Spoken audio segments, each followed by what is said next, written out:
Welcome to Interior Analysis. I'm your host for this episode, Jelani T. Kelly. This is Greg. Hi, Greg. I'm Evan Westman. And I'm Angel Michele, and I've never met Greg. Yeah, he says hi. Welcome back, guys. For this episode, you read the title. We're doing The Boys Season 5. We've done an episode on every season of The Boys since it came out, or since I made Evan watch Season 1. So it's been about 6, maybe 7 years we've been watching this. I tried to space it out. I could see you go. I was like, oh no, I Tried guess we landed in it. been doing this for a while now. Let's just get into it, man. I'll start with my initial stuff. You can't already be tired. We just started. I, Dude, I saw you just live posting. You've been tired all week with this shit. be Yeah, but I'm pretending that I'm not for the podcast. We need this to be cathartic for people. Yeah. We're kind of late to the party. Every video essayer and reviewer I'm subscribed to kind of made their points with it. That's But true. we'll start with the good things first. I have 3 points and a lot of not good ones. Not as bad as season 4, but that's a pretty low bar. Episode 1 was the best episode. A-Train pieced out before everything went downhill. And acting was stellar all around. That's all I'll give this season.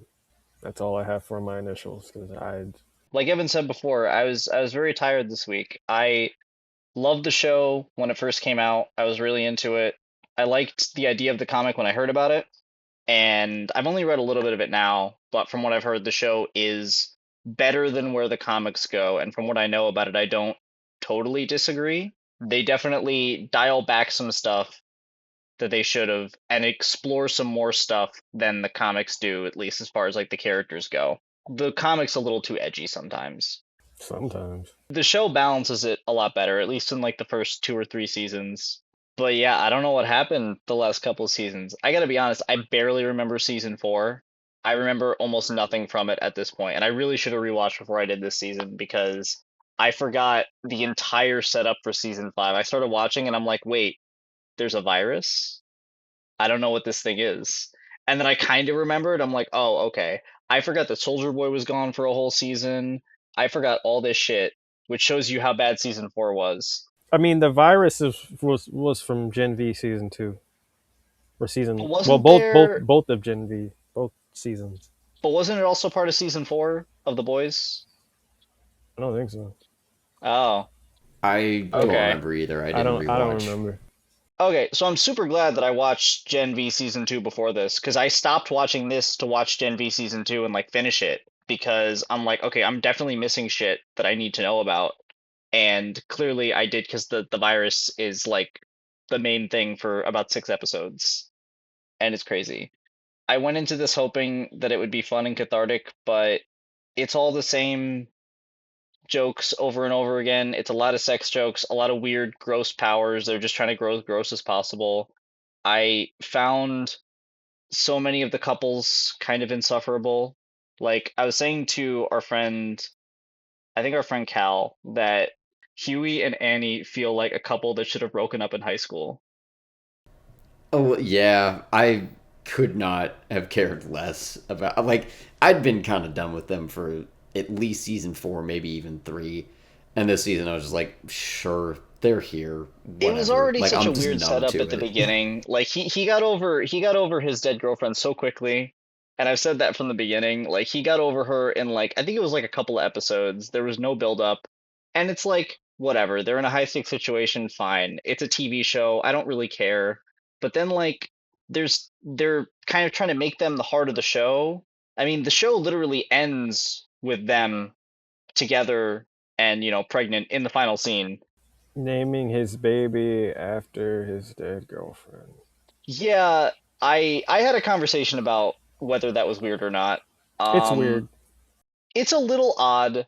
I think it's not maybe as odd as I initially thought, but the first thing that came out of my mouth when I was watching it was, "Well, that's weird," and I was alone.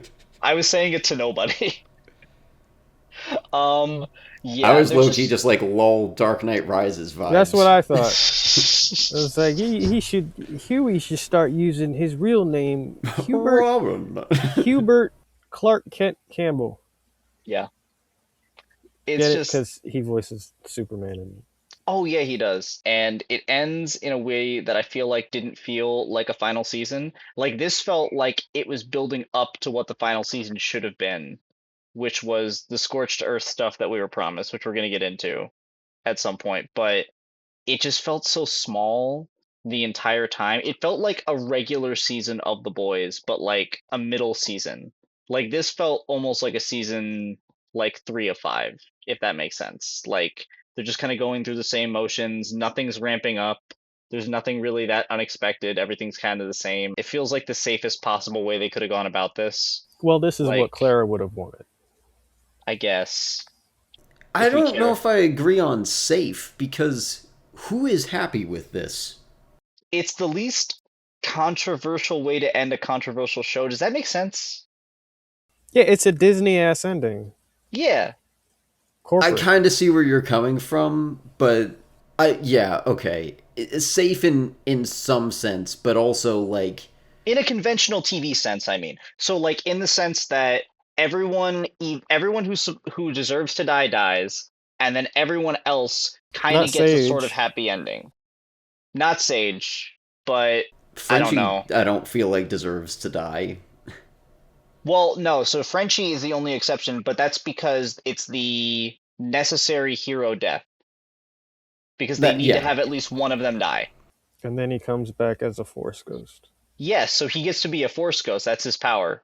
He took some V, and now he's a Force Ghost. And they beat Jelani's falling asleep. Homelander with the power of love. She did beat Homelander with the power of love, which I want to talk about that when I get to mine, like the way that they ended it, because it's such a small writing thing that they did, and it bothers me so much. I'm gonna get into it when I get into my topic because I have a lot to say about the way that they wrap this up. But Jesus Christ, who do we want to start with? Whose topic? We're starting with mine. Okay. I Okay. had one other initial, Uh, two initials that are building on things that I've talked about in the other seasons that we've talked about this. Number one, this show gets an automatic 0 out of 10 because I have been saying for every season of this show that I wanted a soup named chicken noodle or tomato or lentil or French onion, and they didn't fucking do it.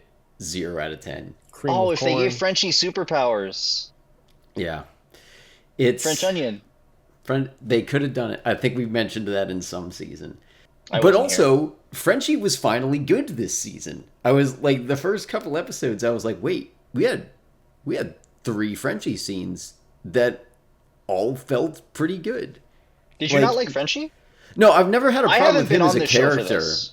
Yeah, to catch you up a little, I don't know exactly which season it started in, probably 2, I think. But I've never disliked Frenchie as a character, but every single thing they've made him do in the show, I'm just like, why is he here? This is just all filler. It's all useless. I don't care. And this season, I was like, oh, they're doing stuff with him. He's kind of good. And he doesn't feel like the filler character. Starlight and Huey felt like filler characters, which wasn't great, but I was like, oh, you can do something good with this Which is character. insane because they're the main. They're like the Huey is like the main character. Him and Butcher, Well, he used to be not until anymore. they fully Bilbo Baggins him, which I didn't Yeah, really mind because I don't care anymore about him. But yeah, I second you on A Train's ending. I don't know about it might be the only truly good thing. No, not the only one, but probably the best thing from this season.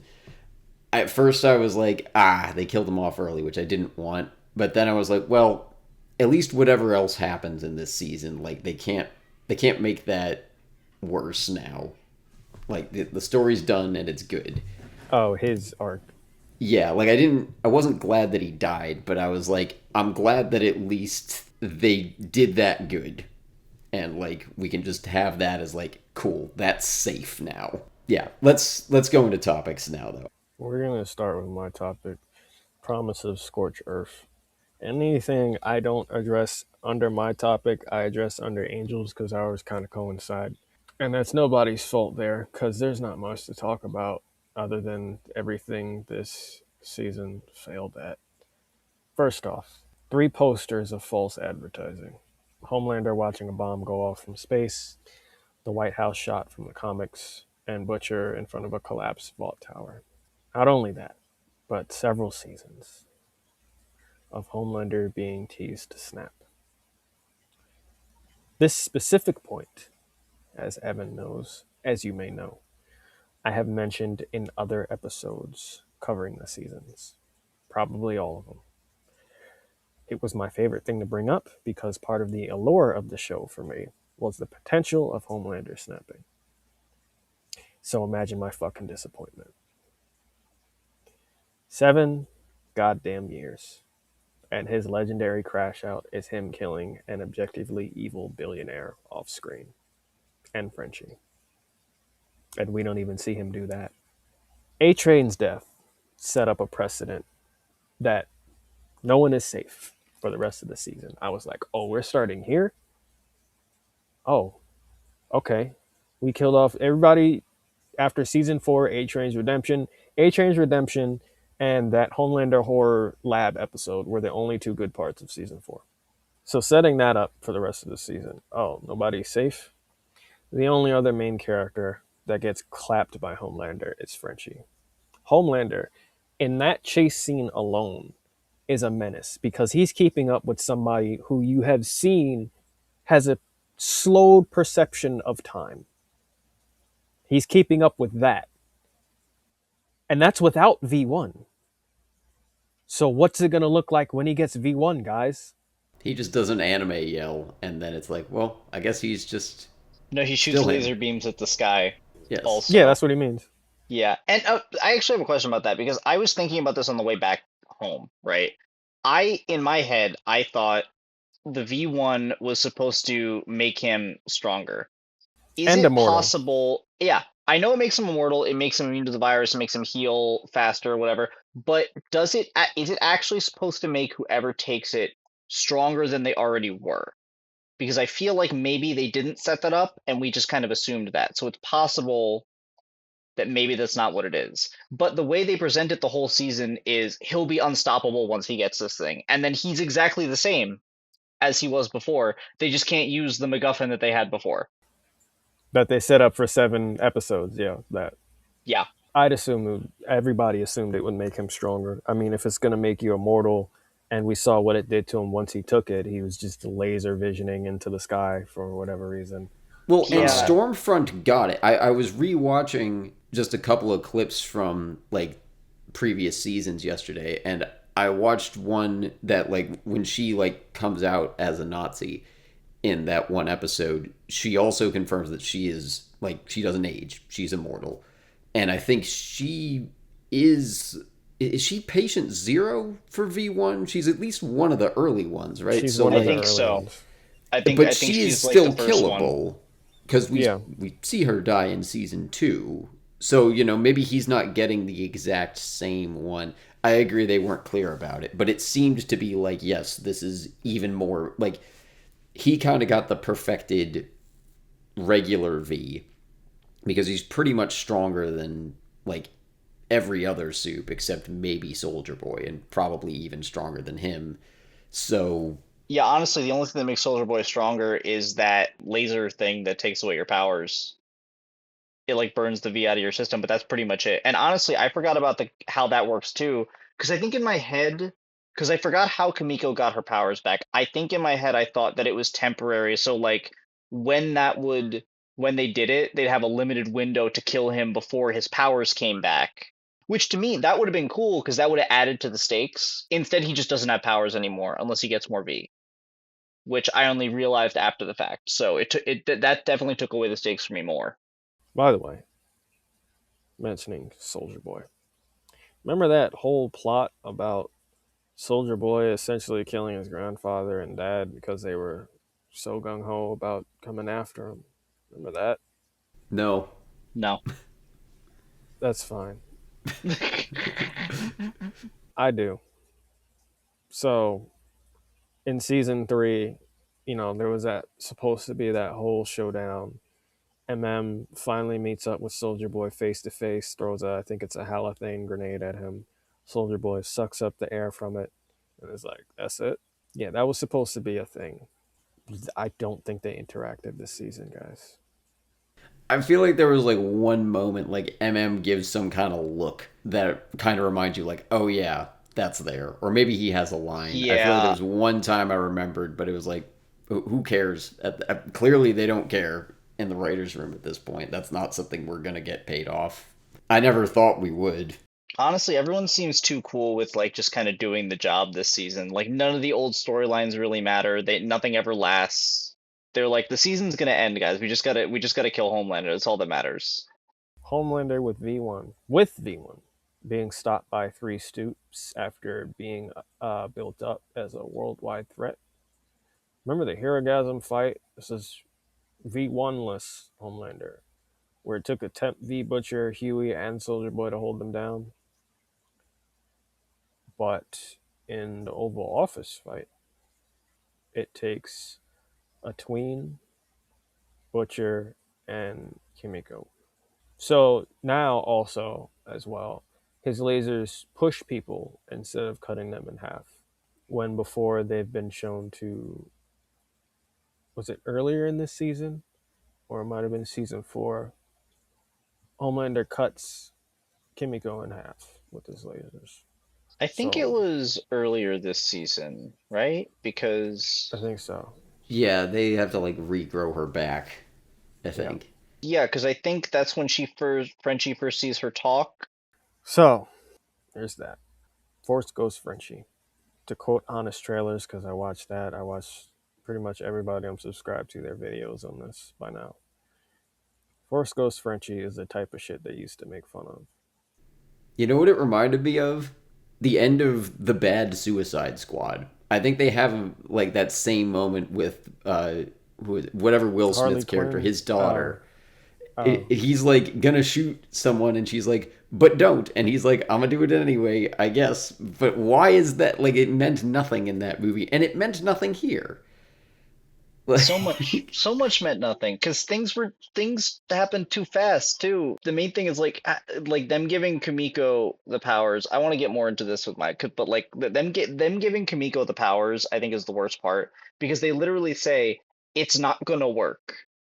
It's not going to work because like you're grasping at straws. We don't have a real plan now because the virus is done, which made me think, okay, this is like their fake plan and something else is going to help them do this. But no, it just works. The exact thing they want to do works. And it's because they didn't have enough time and they had to end it super fast. Like that's pretty much it. But like they had they too much time and not enough time. They didn't exactly. know what to do with their time. Exactly. And them putting in the whole I don't know if I can do it, it kind of worked with Kamiko's character, like letting go of her chaos. But the big part of it that is dumb is you can tell it's also just a way to add artificial tension in the moment to make it seem like it's not going to happen. It did happen because, Force goes Frenchie. Like the entirety of your final season should not feel like filler. It all pretty much feels like filler. So much of the season is them, I was saying this in my notes. So much of this season is them having conversations about the themes and all of the character arcs they were supposed to be having, but not actually having any of that stuff be implemented through their actions or things that are happening to them. One of my biggest ones when and Annie are watching the focus group and they're talking about all this stuff about like why it's better to care in a world where people don't care. It felt like, okay, this is the time we have to address this because it makes sense to do it here with all this. And then it doesn't really mean anything later because it only happens to two characters. I want to come back to that scene in my topic. To me, that's the key to this whole season, but it's not really relevant to this topic, so I'll save that. Okay. Talking about the time and pacing, the abundant amount of dick, ass, and smells like jokes. Jokes in quotes because it wasn't ever funny, especially not 5 seasons in. Them not knowing what to do with their time, they decide it's a good idea to have two D-list soups sniffing each other's asses, trying to figure out what they had for lunch. Why? Why? I think the part that bothered me most about them, besides like everything, like I think they thought it was funny to lean into the joke of like, well, they have, animal-like powers, so they are those animals, but like the worst and most perverted versions that we could possibly think of, because that's kind of just what the show does now. That's all it can do. And It's not like shocking anymore. it's That's why not they Yeah. shocking used to do anymore, it. right? Exactly. It's not funny. Like I am fully desensitized to all of this crap. And like her using a litter box is not funny. It's just not. Him sniffing everything is not funny. I'm not even going to get into because he was also in Gen V season 2 and they have way grosser dog jokes there that I don't want to really talk about here. But like none of that is okay. Like it just feels not just like weird and unnecessary, but so surface level at the same time. Like the simplest possible version of this that they could have done, and it's just for shock value. It upsets me when I see like superhero stuff and there's no depth to the powers. Kessler teaching us shit we already knew about Butcher. We spent an episode on that. We spent a full episode to bring back Jeffrey Dean Morgan in not cancer form to tell us stuff we already knew about Butcher. He is willing to sacrifice his friends to complete his goals. We got it. Especially as the second to last episode, you got to give us more. Like I gave up after episode 7 because Oh, so did I. I was like, there's no way. when they give Homelander V1 at the end of episode 6, I was like, cool.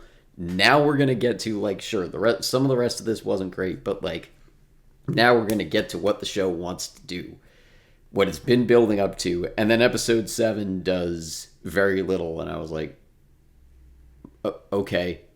So I guess now I just expect nothing from the finale. And like I wasn't even excited going into the last episode. I was like, and I've never been a huge fan of the show, but I've had some level of interest. I mean, I've never rewatched any of it, but it's also been a 6-year journey for me, and I was like, let's see what they got going into this season. Naming the kid Robin. That's weird. I'm sorry. It's weird. It's weird. It's weird. It's weird. It's weird. Some people thought it was sweet. I spoke to somebody who I won't mention by name. He thought it was sweet. I'm like, what are you on? He was like, it started with Robin and it ended with Robin. No, no, no, no, no, no, no. This, I don't know whether it's even worth bringing up because I don't know how true this is, but we'll decide whether or not to cut it after. But you'll see what I'm talking about in a sec. How did the octopi know about Ambrosia, the Deep's octopus girlfriend voiced by Tilda Swinton? What happened to them being pissed about the pipeline? Switching to them saying "say her name" was also in poor fucking taste. The only thing I understand that as reference to is Breonna Taylor and the BLM movement. I don't know what else it could be a reference to. I think I thought Yeah, of I'm not sure. that. That was the first thing I thought of when they brought it up. It was like, yeah, they're doing their parallel thing. And if you don't believe me, look up the jerseys the NBA players were wearing around that time during the bubble season because they're wearing Black Lives Matter, say her name, say their names. Like for if that is the comparison, I swear to Christ, for that a fictional octopus to draw a parallel to fucking real life tragedy, what the fuck are you on? I think even if it's not drawing it, and I think it is. I think there's a pretty good chance that they are calling that out. But even if they aren't, I think they should just steer away from that phrasing because it's so tied to that. And Yes. you can't tell me that they don't know that because they've done like BLM parallel shit in other seasons. They are with it in that sense. They did a thing with the black squares, which I don't think makes sense in this universe, but they know, like they keep up with that. So I think it's in poor taste regardless of, but I do think it's in reference to that. Fucking I think the awful. longer the show's gone on, the more their cultural references have become less thematic and a lot more of like, look at this thing that's happening now, and we're just going to comment on it a little bit, but not actually dive deep into it. They're not doing anything with this stuff like they tried to do earlier on in the show, and it's worse to do that. Just at this point, if you just want it to be do your own thing, it's better to create your own world building that way than to try to pretend like you're commenting on current events, especially when those current events are things that are so divisive, dicey topics, like difficult things to talk about. You got to stop. Noir Two's death in the last season, he was shown to be bulletproof. He took damage from a minigun, and he can fly. So the deep one-shotting him like he's a Call of Duty character. What? Why give us a Noir 2 if you're just gonna kill him off unceremoniously again? I think they thought it was going to show how far the deep has gone. It didn't do anything. At least have them actually fight, bruh. Like, dude forgot he could fly while getting choked out by only wire. Starlight's episode with her dad was a knockoff X2 with Iceman. And if you try to say it gave her some depth, how about not doing further character development for the main characters of the final season of your show? What was that, episode 6? 5, I think, because that felt 5, to maybe. me, Okay. or maybe 4, I don't know, because that was also when all of them were in that like abandoned facility where everybody got angry and tried to kill each other. That felt like Yep. they had to get her out of there so she didn't kill everybody. Because like, yes, Kamiko Yep. could also kill everybody, but if both of them are there, everybody's gonna die. And then they might actually have to explore things if she attacked Tui, and they don't want to explore their characters together at all in any way. No, their bonding moments involve her thinking he died and them talking about seeing dicks and frogs in the clouds or something. We don't know where the budget went, but half of it probably went to Shark L. Jackson. Shark L. Jackson. Butcher's villain arc, going from "we won, this is for me Becca" to "Oi Yui, me dog died and there's no one left for me. Let me commit to this genocidal plan." That didn't even take half an episode for that to happen. To be clear, I didn't need them to have a happy ending. I didn't need anyone to. I honestly didn't care one way or the other. Like, happy ending, fine. There's a better way to go about it. The way they went about this ending at all was not good. Also, 2 seasons of Gen V tossed in the garbage.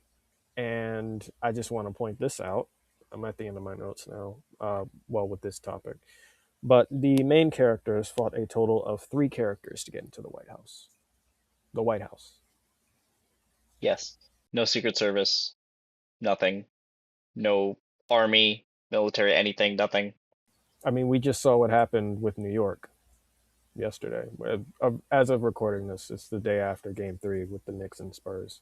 Hmm. And New York was shut down for a few avenues. So them 3 people, White House. It truly felt like a budget prop, or like it felt like playing a video game in free play mode. Like you've already beaten the main episode or the main like level, Lego the and then boys. yeah, like you go back and it's like, oh, now you can just go through and explore this area that you already You have did all the the level powers. for. Like, You're at level 99. It's over. That's just Lego DC villains. Yeah. Yeah. I guess you could argue they went in through a secret tunnel, but no, that's no. like I don't think that argument. It's the holds up cheapest at possible all. argument. It just doesn't make any sense. It's really hard to throw them a bone on that. You guys remember the worm guy who was the mouthpiece for the writers? Finales Mhm. are hard to, and he eats dirt and it comes out of his butt. Remember that? Mhm. Yep. I just wanted to remind you of that. Why? Because I thought we some were of the budget, friends. some of the budget went to that. Some of the budget went to a guy with nutsack nunchuck. I don't know what to call it. They were way too into like, Nutchuck. wow, dicks can be a weapon. Isn't that? No, shut up. Like that stopped being fun a while ago. That one bothered me the most because first of all, they've already done the giant dick superpower, and it was gross before. It's still gross now, and this is like not much better. And I think it was also an old person joke which was Probably. like, but that person wasn't always old, so he had this power before, so that doesn't make any sense. And I know the accuracy of the nut joke doesn't matter, but we're talking about it now, so it matters to me. Like, it's so fucking stupid. It bothers me so much. And like another person also had like a super simple power, which is just fire. This lady just had fire. That was it. That entire episode was meant to set up a spinoff, a prequel with which Yeah. with is Vought Rising. infuriating. Like, I don't know if this was supposed to be in this topic, but like that pissed me off when I learned that. I'm done with my notes. We can move Okay, around now. I just I'll wanted to do get through that, all of and then those first. yeah, I wanted to let you air that out because you've liked this show way better than like I wouldn't have watched it without.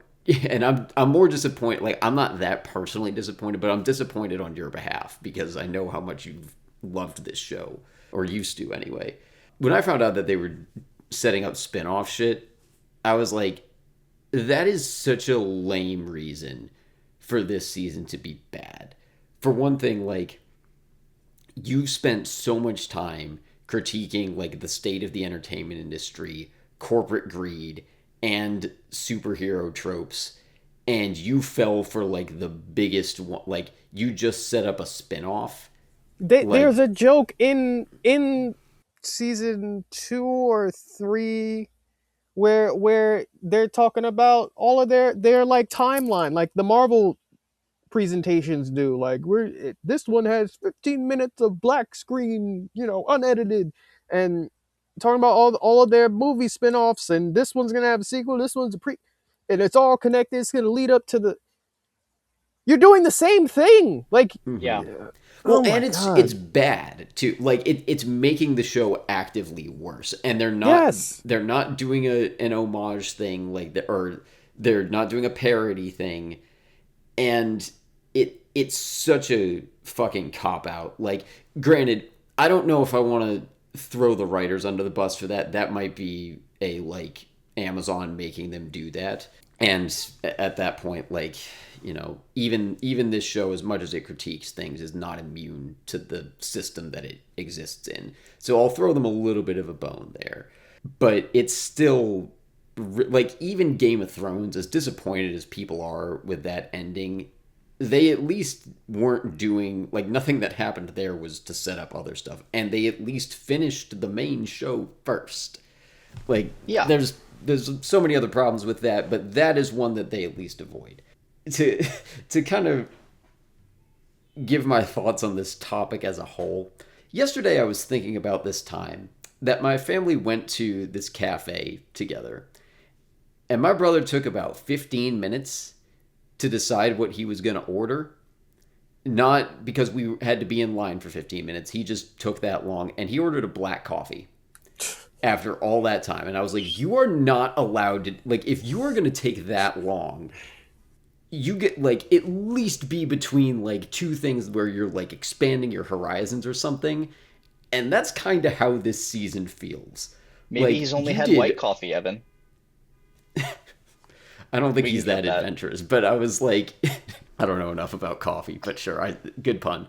The Chekhov's gun of this entire show that Jelani and I have been talking about every season, mostly you have been talking about this, just like when is Homelander gonna snap? The whole arc of this last season, if nothing else, should be building up to bringing him to that breaking point, and they just don't. They're not even teasing it. Like they aren't doing a purposeful subversion, which I also don't think would have been a good idea, but it at least would have been trying for something. Like it doesn't even feel like they think we expected them to do it. They just don't. The one thing I'll give this ending is that I think it's making a clear statement. Like, and when I say this ending, I should specify I'm talking about like the 2 minutes where Homelander has no powers and just Right, becomes this yeah. like pathetic coward. When I saw that, I was like, that was kind of all I cared about was like going into the last episode. I was like, okay, what is, because however you end things with Homelander is kind of your like final thesis statement on this whole show. And I was like, okay, that 2 minutes, like, people might be disappointed, and that's fair. It at least is kind of in character, and it's making a statement that, like, you take away all his powers from him, and this is what he is at his core. That's a Exactly. in character statement. So I'm like, okay, you did something there. This was I'll their give point them the whole that. time, and they made it. Yeah, and I think that is somewhat satisfying. You can kind of look at the whole arc and it's something, but it's the build up, like getting there. I think you could still do that, but the build up doesn't justify that. It could have hit a lot harder if we had this whole. I was talking to Jelani about this before we started. Savage Books did this like post game thing where he kind of did like what would my rewrite of this season be, and I don't necessarily agree with every single choice that he went through, but I was like, yeah, this is good. Like he kind of builds up to like, here's what the final battle would look like. What if we had Homelander going full Homelander for like 20 minutes at least, maybe even a whole 2 episodes, and then we get that ending? What That's the is whole thing. stopping you from that? Is it budget? Or like I was trying to like figure out what stopped them from doing that. Did they just get lazy? I kind of think maybe. Is it a fuck you to the audience? It might be that I too. mean, it ends with them flipping off everybody watching. Yeah. Yeah, I mean that's the thing too, is like they get to the point where he literally says on TV that he's about to snap. He says it again, it's talking versus action. He says that he's going to snap, and we know that that moment came from the fact that Ryan rejected him. That came early in the episode, so it already felt like a small moment. This also kind of feels like a small moment because we're not really seeing many people's reaction to this information. And then we're not seeing him actually carry out that promise. There could have been a huge, crazy battle, even on just a street, it would have felt way bigger. And we need to see Homelander wrecking shit. We need to see Homelander destroying a city block at least, or a whole city, honestly. Like, I think that feels more in line with what the show is. It really did feel like a budget issue. And then we do get that very, for me, a very satisfying 2 minutes showing what happens when he loses his power. That's great. But it was also so expected. Like, this is exactly what I thought was going to happen, and it happened. And if there'd been enough build up to it, and if we dug deep enough into it, it probably would have been fine. But it just feels so empty by the end of it because it just feels like it kind of ended the way it was going to the entire time. I didn't feel much after it was over. There's two things that could have, or I guess routes they could have taken. One, give us a big blowout battle. Like I was thinking about comparing to the end of Avatar: The Last Airbender, because you have in that one also the I was like, villain where? gets his power taken Yeah, away. sorry, I read your notes and I was like, where is he going with this? But go Yeah, ahead. the big bad gets his powers taken from him. But before that happens, like Ozai hasn't really been much of a presence. He's just kind of been in the background as like Hmm. this shadowy villain figure the whole time. But we see him and Aang at full strength going at each other for like a good like they have 4 episodes back to back for that. It's like a full movie's worth of I don't know how much of it is that battle, but it's a lot. I'd say it's at least 15, 20 minutes of them going at it, all It's a elements lot. at full tilt. And it comes after 3 seasons of Aang mastering every element and like becoming his like final form avatar self, going through all sorts of stuff. That's a high bar for the show to clear. I'm not saying it has to match up to Avatar because One that's of the like greatest shows ever. Yeah, no. right. Yeah. It doesn't need to be that, but at least give us the final battle. Or if you don't have the budget, maybe they don't have the budget to do that. But you've spent 5 seasons giving us insight into this major villain character. We've seen him like go nuts on people. He doesn't have to do like a full like parading around DC or New York lasering every building in sight like an intentional ending of Man of Steel. Like if he's going to do that, that feels in character. Maybe you don't have the money for it. But then at least give us like a character moment equivalent crash out. If he's kind of been pushing away everyone who is trying to like suck up to him. throughout the past. Like maybe even just save some of the deaths. Like maybe he kills the Deep. Maybe he doesn't kill Firecracker until that moment. Maybe he kills O-Father too. And Ashley. Like have him be the one, because now he doesn't have to have any of them around. If he is so drunk off his own power, because he doesn't like any of these people, the characters that he likes are already dead. He doesn't like people in general, to be honest with you. Yeah. The show has also stripped them away from him. Like, Stormfront is someone he felt connected to. She's gone. Ryan is somebody he was trying to build a relationship with, and Hmm. he hates Homelander. Becca, maybe he had some kind of feelings towards. She's been dead for 3 seasons, and Stillwell's been dead for 3 seasons. 4. 4 seasons, yeah. I might be Oh forgetting yeah. somebody else, but like maybe if there was one of those, Soldier Boy is somebody that he has been trying to have like build a relationship with. He's having daddy issues with him. Maybe that could Remember, have remember been that whole something.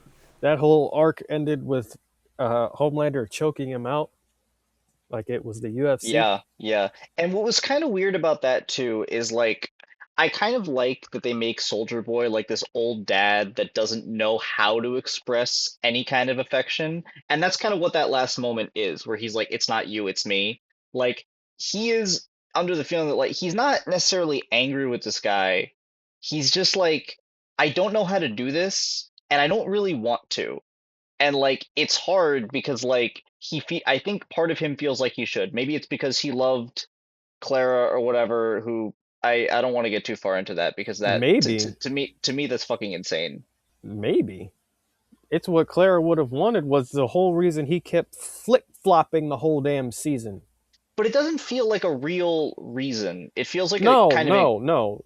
You're definitely right. I'm sorry. You're definitely right. It's shoehorned because his whole thing in season 3 was his thing with Crimson Countess. I don't even think he mentions Stormfront in I season 3. completely But even continue. forgot about that. Yeah, too. Yeah, because I think they only introduced it like this season, and I think they're gonna explore it more in Bot Rising, the spinoff, which Oh like yeah, look forward to that. I'm a little confused because I mean maybe I'm confused how anyone could have feelings for Stormfront, but sometimes I forget that Soldier Aya Boy is Cash is also really hot though. yeah, Like but Stormfront is a that's Nazi. like my main fictional. Like I don't have an argument for like hear me out on it, but like Aya Cash is just Aya Cash. Been the consensus I heard I from think that's got to everybody. be the only thing that it is, and they do this in TV a lot, where they're like, "Oh, I love this person," but then you really dig deep into this person, it's like, why? And I part of me keeps forgetting that Soldier Boy ultimately is also a really bad and racist and terrible person.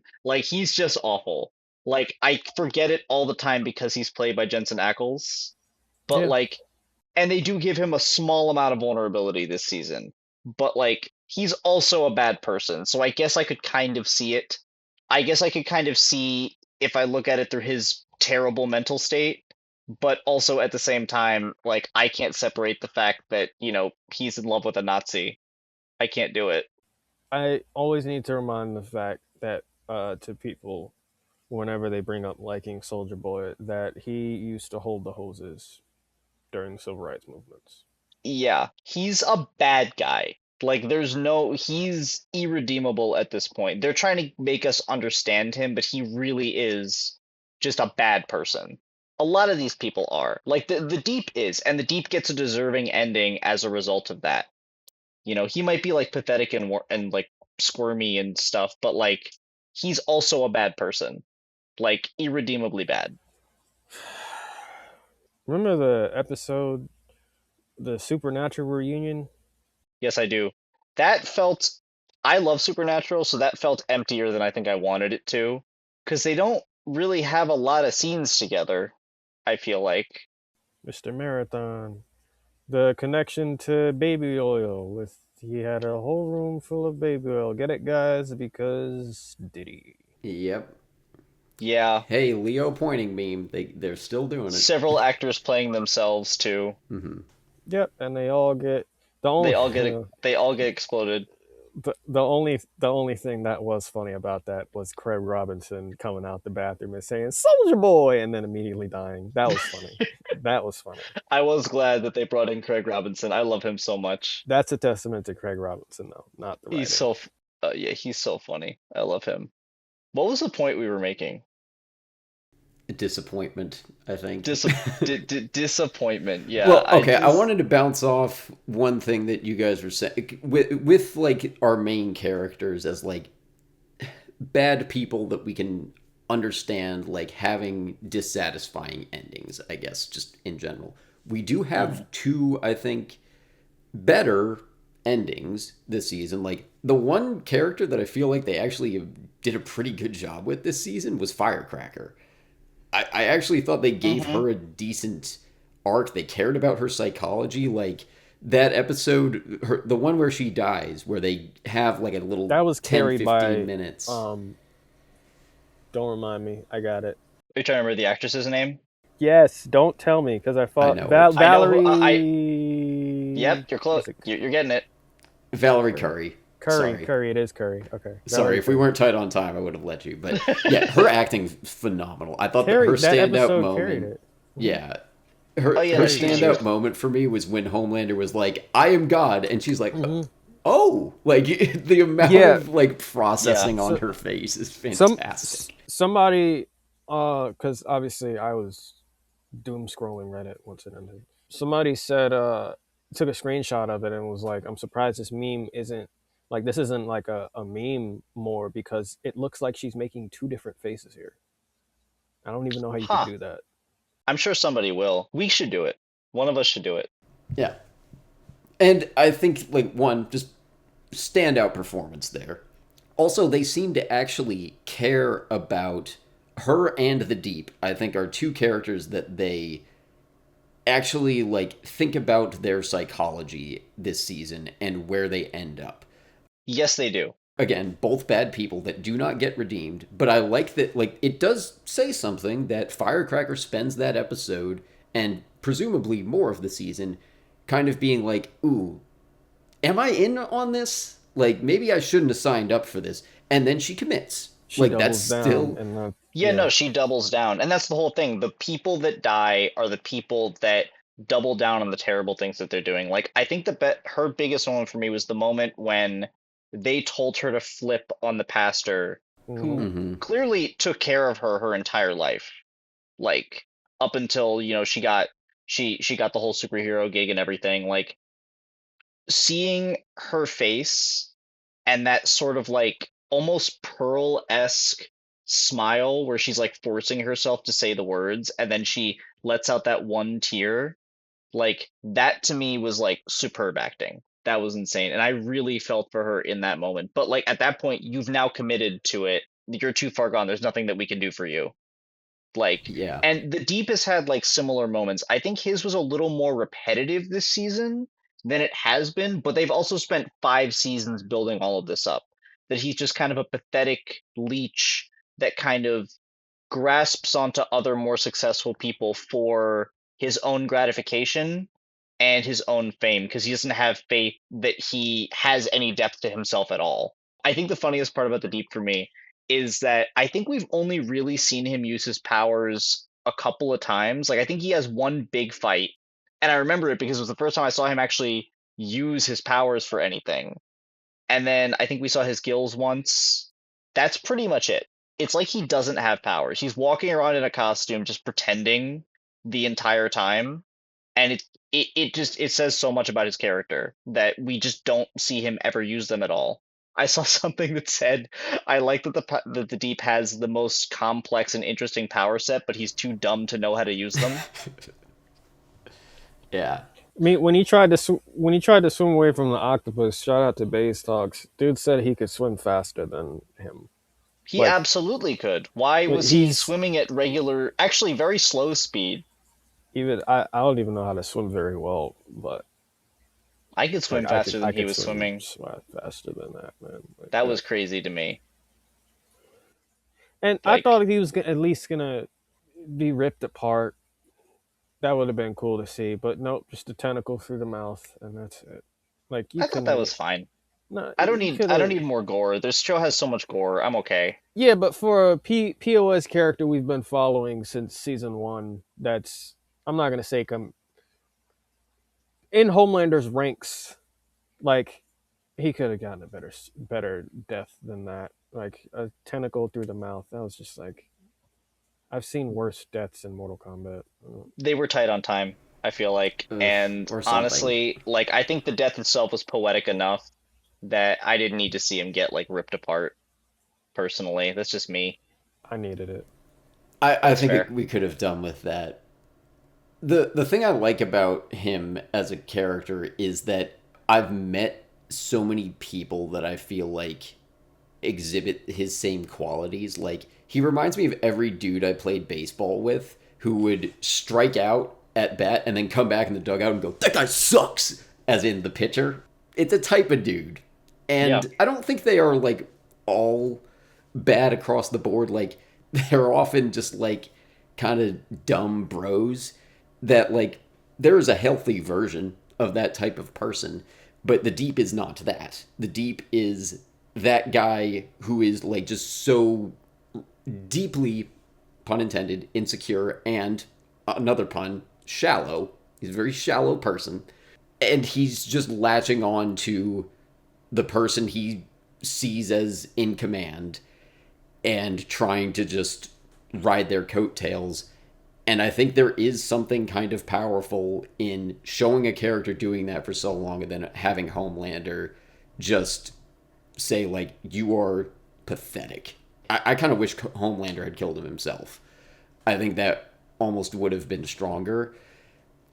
Does he need all of the attention that he's gotten throughout the show? Not necessarily, but I think they're No, at least like I bring up him and Firecracker together because I think they are two sides of the same coin. They are both like truly devoted followers of Homelander. The Deep is just because he is insecure, and then Firecracker I find more interesting because she's a true believer on some level. Yeah. She's radicalized herself enough that she's buying into this. hmm And we see that tested this season, which I think is interesting, with the like, Hmm. oh, my actual Christian faith is coming up against my devotion to this person. Who do I choose? That's like the one thing I think they do a good real world parallel with this season. Yeah. And I will say too, it gives us a small amount of depth with Soldier Boy too, because we do see his own insecurity and self-loathing come out when he is in those scenes with Firecracker. Like we see them a lot with the Homelander too, but we definitely see him be more vulnerable than he's been, which is also good. Not that her storyline should be standing on its own anyway, and it does, but like it says a lot that like her interactions with characters are meaningful in a way that I think a lot of characters they're just not anymore. Yeah. I feel like Firecracker was the only person who, like, when she was on screen, I was like, oh, there might actually be something interesting that happens.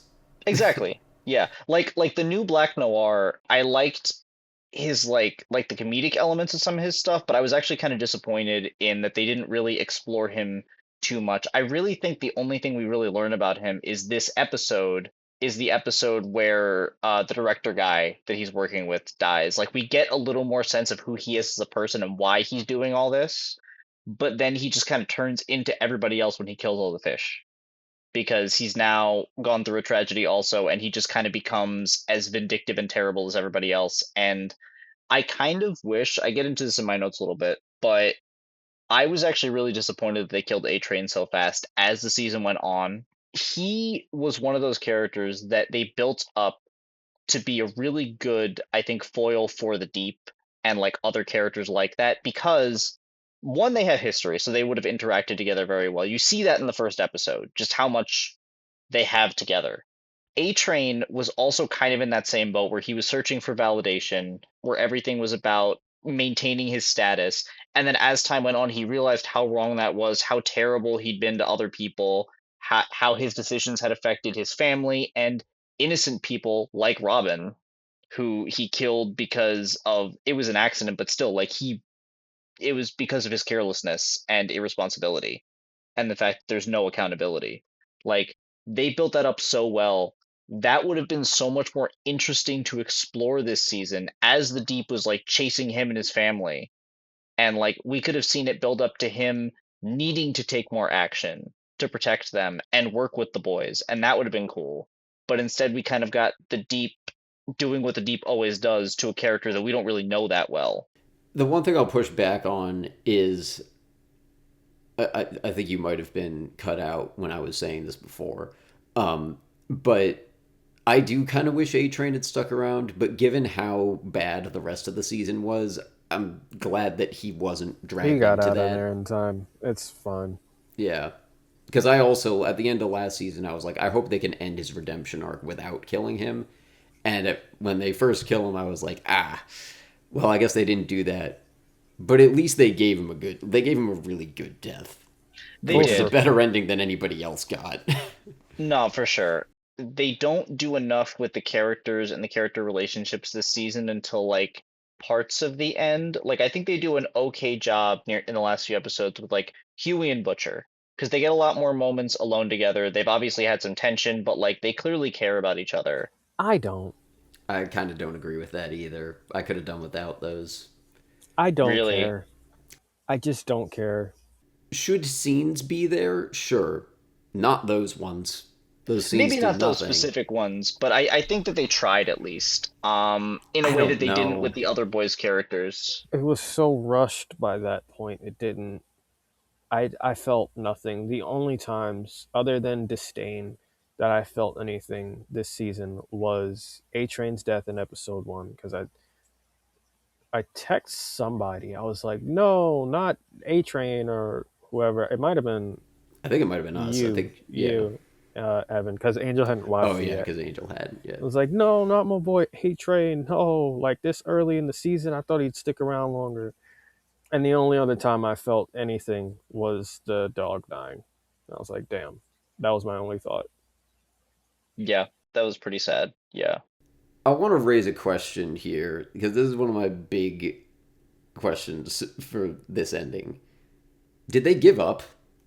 Did the writers just kind of give up and I phone it kind of think, in? yeah, I I think don't so. like to accuse them of that, but it really feels that way.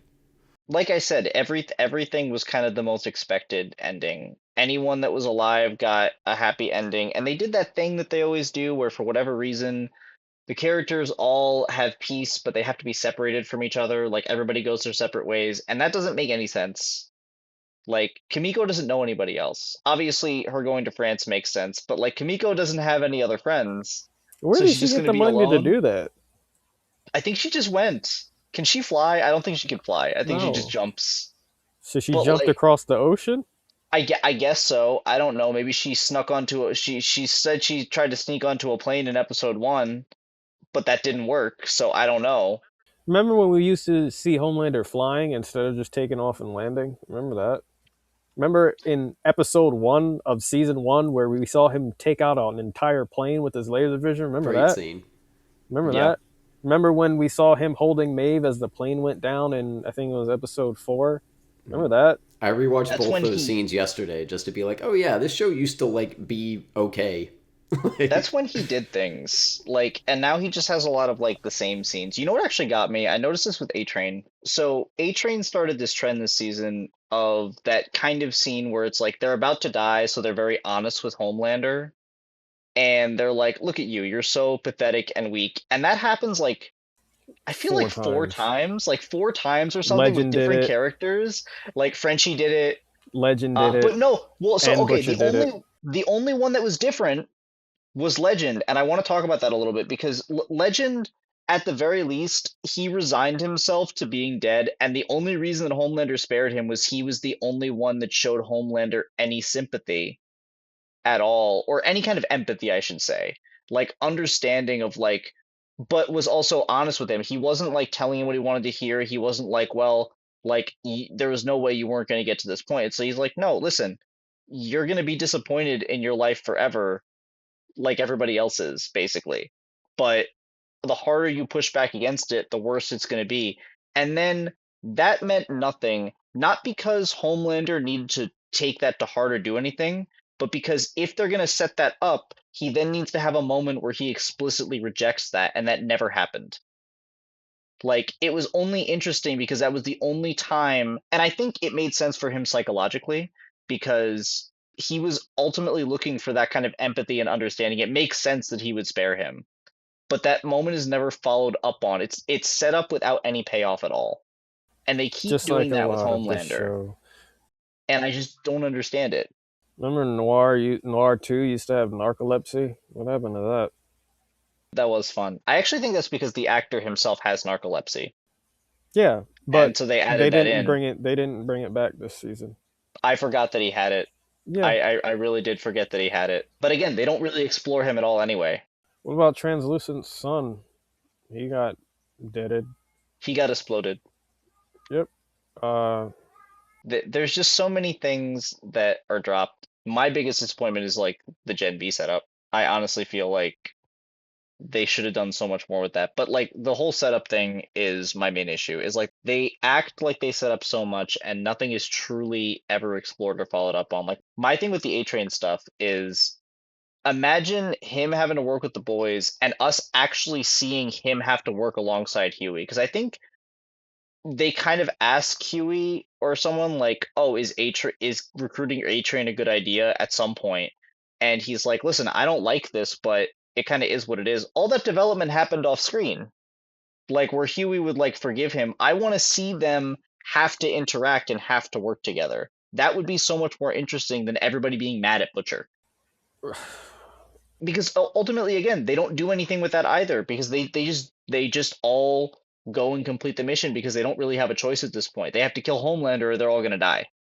Like there's nothing there, and they had so many opportunities to make that better. I want to bring it back to Gen V for a sec. Because Yeah, I don't have anything to add to that. Remember the ending of season 2 where they zoomed in all of their faces and was acting like something they were about to start shifting the balance. Oh man, they had a resistance building. I have so many notes on this. Yeah, What are we on right now? I finished my notes on my I section. think we kind of slowly transitioned into my topic because I we're do talking too. about what we wish had Yeah. happened, which is basically what mine is. Mine's what could have been, guys, and we're talking a lot about that. But yeah, continue with your point about Gen V. Marie's powers were the awesomeness of her powers was greatly exaggerated or whatever the hell the quote was.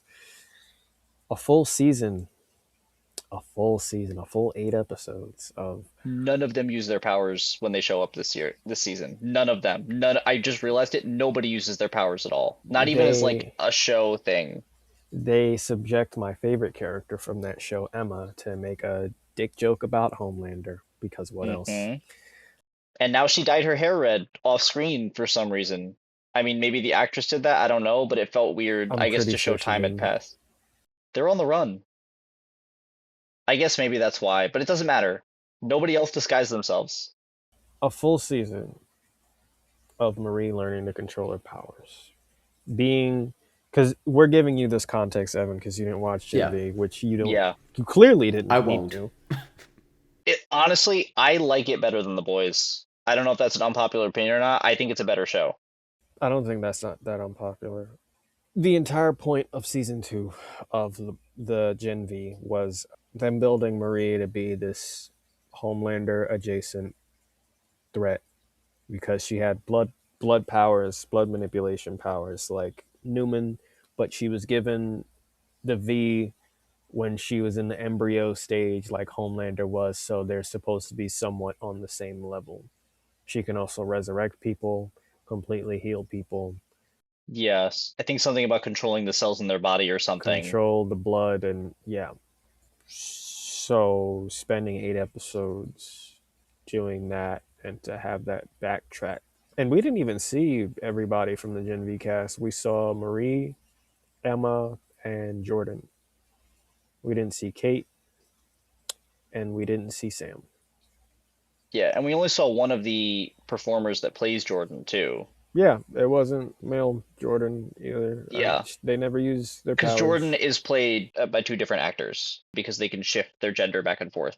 Like we only saw one of them. It honestly, it made me feel like they couldn't get everybody back. Honestly, like I feel like they had to do whatever they could to get Marie back, but everybody No, else, I saw Kate.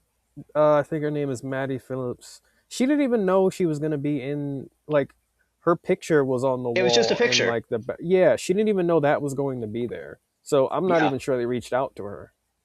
Maybe they didn't, or maybe she said no, but they still had the image and they could just use it. It could have been like scheduling issues, but that's the thing too. Like because I think they're in like 3 episodes technically, but it felt like an extended cameo because again, they never use their powers. They kind of surface level talk about the parallels between them and the boys cast. Where was Marie's sister? That's true. I didn't even think about that. She probably in the house or whatever. We never see her. No, we never see her. That's a huge part of that season. So much of it is like I guess they kind of use her to like do something with Starlight, but Starlight also has like such a surface level arc this season, and it's so all over the place that I couldn't even tell what they were trying to do until the end. I have a theory on Um, that I'll share in my topic.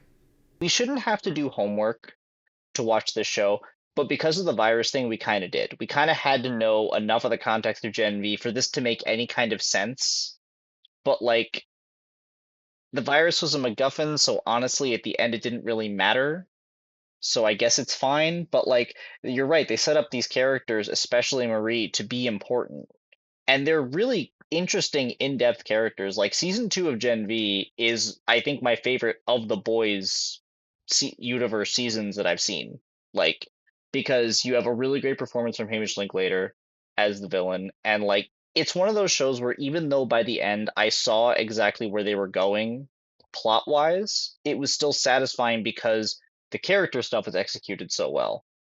And then they do nothing with it here because that show got canceled, and I don't even know if they're setting them up to be in the future of the franchise. Because obviously they're doing all these spin-offs, but I don't know if it's going to go anywhere. They had public goodbyes for their characters. The actors on Instagram had public goodbyes for their characters. So there's your answer. I really don't know. Again, it's a lack of payoff to stuff that was set up. And sure, I like I said, I don't think that we should have to watch another show to make this show work. But that's what they set up, and it didn't go anywhere. It's just so disappointing. I have more notes under this topic.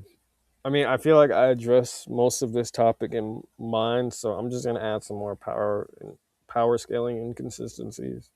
MM got shot, wasn't addressed ever. Cool. He went toe to toe with the ass sniffing cat lady without any B. His arms held together when wrapping that gag around O Father's mouth. Cool. I mean, I don't know how his human arms held back his super blast, but Mm-hmm. sure, man. A Starlight flying Timu Aquaman to water, and she had no idea the fish were after him. Why did she do Did you that? call That him was, Timu Aquaman? yeah, That's just a good call out. I just wanted to make sure I got the joke. yeah. I said the thing about Homelander's flight. Kimiko getting the chest blast, like that's a superpower that can just be copy and pasted. What? Yeah, that was a big problem.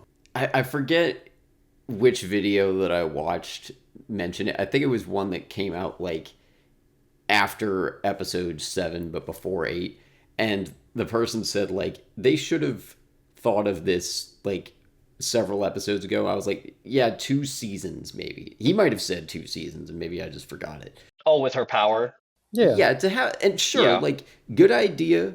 It makes sense, but that as a payoff for a story is really unsatisfying. Like it's like you're grinding a video game boss and then you remember this one button combo that you already fucking knew about with Soldier Boy, and this time you timed it right.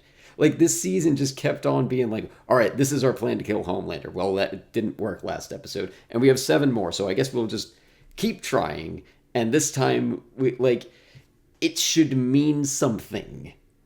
Like it should involve some kind of like, again, comparing to Last Airbender, Aang is wondering, how do I beat the Fire Lord and not kill him? He spends like 2 episodes meditating about that. So then when we get to the buildup of like, oh, I can take his powers away, something we didn't know he could do, we at least had a lot of thought behind it. Like, you can decide not to buy that. We have the opposite problem here. We knew this shit was possible 2 seasons ago. Yes, they And tried this before. They tried yes, this with Soldier Boy, and I think I watched the scene where they didn't do it, and it was something about Ryan. It was something about like he wouldn't do it because of Ryan. It's become a meme now. Um, but it was they something dropped the ball about. so hard with Ryan He's this right season fucking there. too. And now you blink. That I was the think they point. tried a little bit with him, but it just they don't explore enough of that relationship. And again, the scene where he and Homelander talk, it feels so out of nowhere and so small. It makes no sense that that would be what makes Homelander snap. Like they could have I think also it spent does the make season. sense if that's what made him snap, but they didn't do setup work. Like, I don't think we even see or hear anything about Ryan for 2 episodes. Like the No, it first does two make episodes of sense. this season. I think somebody's It like, does. "Oh, where's Ryan? I don't fucking know. All right, let's get on. I guess his actor isn't booked for this episode." Well, no, no. So here's the thing. It does make sense as like the snap moment, but I think what makes it so unsatisfying is that it kind of feels like a Deus Ex Machina in the sense of like it feels like a sloppy catalyst for that moment because we see so little of Ryan and that relationship between the two of them has not really been explored honestly in a couple of seasons. Was he even in last season? Because I don't remember. A little. He was in it somewhat. But it was most of it I feel like was in seasons 2 and 3. So it's been a while. Didn't he kill Mallory, Grace Mallory, in season 4? I think. Like he throws her against the wall and her neck snaps or something. Maybe, probably. I didn't rewatch it. The point is like their relationship hasn't been explored enough for me to care all that much. And I guess that's kind of the point in some ways. For Homelander, it's something very surface level that he's trying to find meaning in, just like the stuff with Soldier Boy, because he wants family, but he can never maintain anything because he's honestly such a monster in so many ways. I mean, he literally sets Soldier Boy up to die and is then sad that everybody leaves him. This is kind of the same thing. But I think we needed to at least see Ryan more so we cared about Ryan. And so then it would kind of like matter.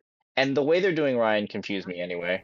Or have Homelander do more to, like, if he still is trying to salvage that relationship, Yeah, to then reach out. He's not doing anything until this yeah. moment. And then he goes full Invincible season 1 on, like, I think they literally have him say one of the lines from Yeah. the Invincible scene where I Yeah. was like, oh, they really Look just what you copy made me pasted. do. Yeah. Mm-hmm. Yeah. Okay, Taylor Swift. But, like, Is that a reference? maybe I'm shaking my that's head a at thing him. she said I know, like I know, I know. 7 years ago or No, something. I don't know. I don't know enough of the lore. That's just a whatever. If you know, you know. You could have done something with that. Like, you have a generational thing. Like, I think that would have been a stronger through line for Homelander if maybe he doesn't have a relationship with his son. He maybe looks to his biological father for something. And I feel like we needed maybe something a little bit stronger for, like, he wants something from Soldier Boy. What is the thing he wants most from a father figure? I think you could presumably say that, like, he's treating Ryan the way he wishes he was treated, like being the father that he never had. And he's not doing Yeah. a very good job of it, but in early seasons, I think he is genuinely trying. Yeah, he's just not capable of that level of actual care and tenderness because he is so unable to feel anything selfless for anybody ultimately. It's always about him. Here's a question, though, and this is a legitimate question, not a rhetorical one. Do we see Okay. him seeking that out from Soldier Boy? Do we see him seeking whatever connection he desires from a father figure? Is he trying for that? I don't really. I can't think of anything that stands out to me, but maybe you guys remember stuff that I don't. I think he's seeking a certain sense of validation and acceptance and care, but I don't know if it's exactly the same as what he's trying to do for Ryan. I think with Ryan, he's trying to foster him into a new version of himself. I don't think that he's trying to be like Soldier Boy.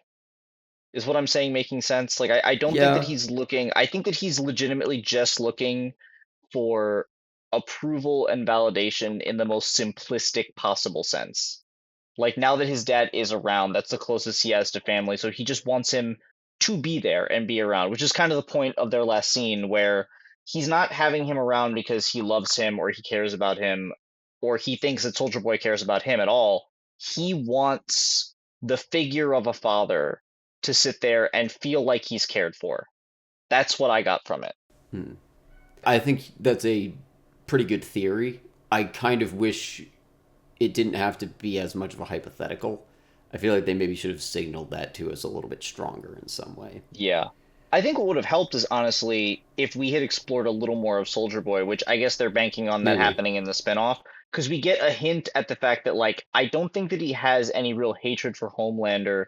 It's that he's got so much self-loathing and his own insecurity and his own like doubt in himself that he's had for his entire life, which has been a very long time because he's like 100 years old. He seems more annoyed with Homelander than anything else. He's just like, who's this idiot?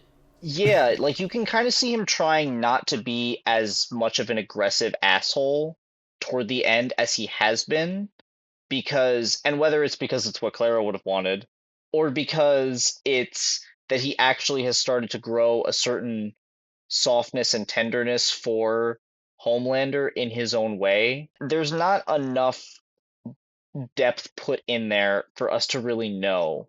And I don't like that they only hint at it. I think they really needed to explore that entirely. And that would have come with making Soldier Boy a real main character this season.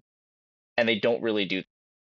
Like, I think they were trying to sort of explore themes of fatherhood and our projections of what we think that's supposed to be and how we project that onto ourselves, but they don't really do that. And that would have been perfect for Homelander. They don't go there all the way.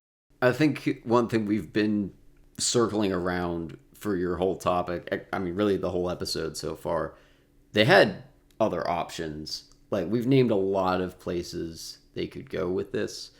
And I want to believe that the writers thought of some of these things and were barred from doing so just for their sake. Like, I don't like to think that they gave up on a show that they clearly care about to some extent. Maybe they just like aren't allowed to do what they want to do, or I have another theory that I want to go into in my topic, but they seem like they gave up really hard, and that's disappointing even as a non-fan. But someone who's Yeah. still stuck with it, like I wasn't that invested in what this was gonna be, but I was like, I mean, I was here the whole time. Still, I kind of wanted something. I feel like some of the smallness was budget. Like Amazon maybe cut it down a little bit, which is crazy because Amazon has so much money. And this is Um, kind of their flagship show. Like, I don't it feel like is I like their ever hear biggest show. any other Amazon show talked about. No, Invincible. not anymore. I All guess the other Invincible. Amazon shows are like done. Yeah, Invincible too. Invincible does what it's doing so much better than this too, which is really crazy. Yeah, it's like Um, this and Fleabag's been done for years now. Like, otherwise, yeah, like, what do they have? and I Citadel? don't really hear Fleabag talked about as an Amazon show either. Like I hear Fleabag talked about as like a British show and like a Phoebe Waller-Bridge show, not really as an Amazon show. Well, I think that's kind of, well, whatever. Yeah, but that's the only other, like, they don't have, if this is supposed to be their Game of Thrones, then why are they not going? Like, why would they be like, oh, Why I would don't you know not go about big? that? Yeah. Why would you not go big? Why would you not give us Gen V season 3 also? Because I feel like season 2 was less well received than season 1, but it wasn't badly received, I don't think. And they're continuing the franchise, so I was really confused on how that happened. Like they're kind of fumbling a lot of this franchise, and like I'm still gonna watch the spinoff because I think that the genre is interesting, the air is interesting, and they could explore Soldier Boy more. But I don't know like where they're going or what they're gonna try to say with it that they haven't already said. You really want to And get like invested in a show run by people who don't care about their final product. Yeah. I don't know. I'm gonna check it out and see. Yeah. It's could be one of those where I watch the first episode and I'm just done. It's a terrible trade off, I'm though. not sure that's what Clara would have wanted, Angel. I don't give a shit what Clara would have wanted. I could give a fuck what Clara would have wanted.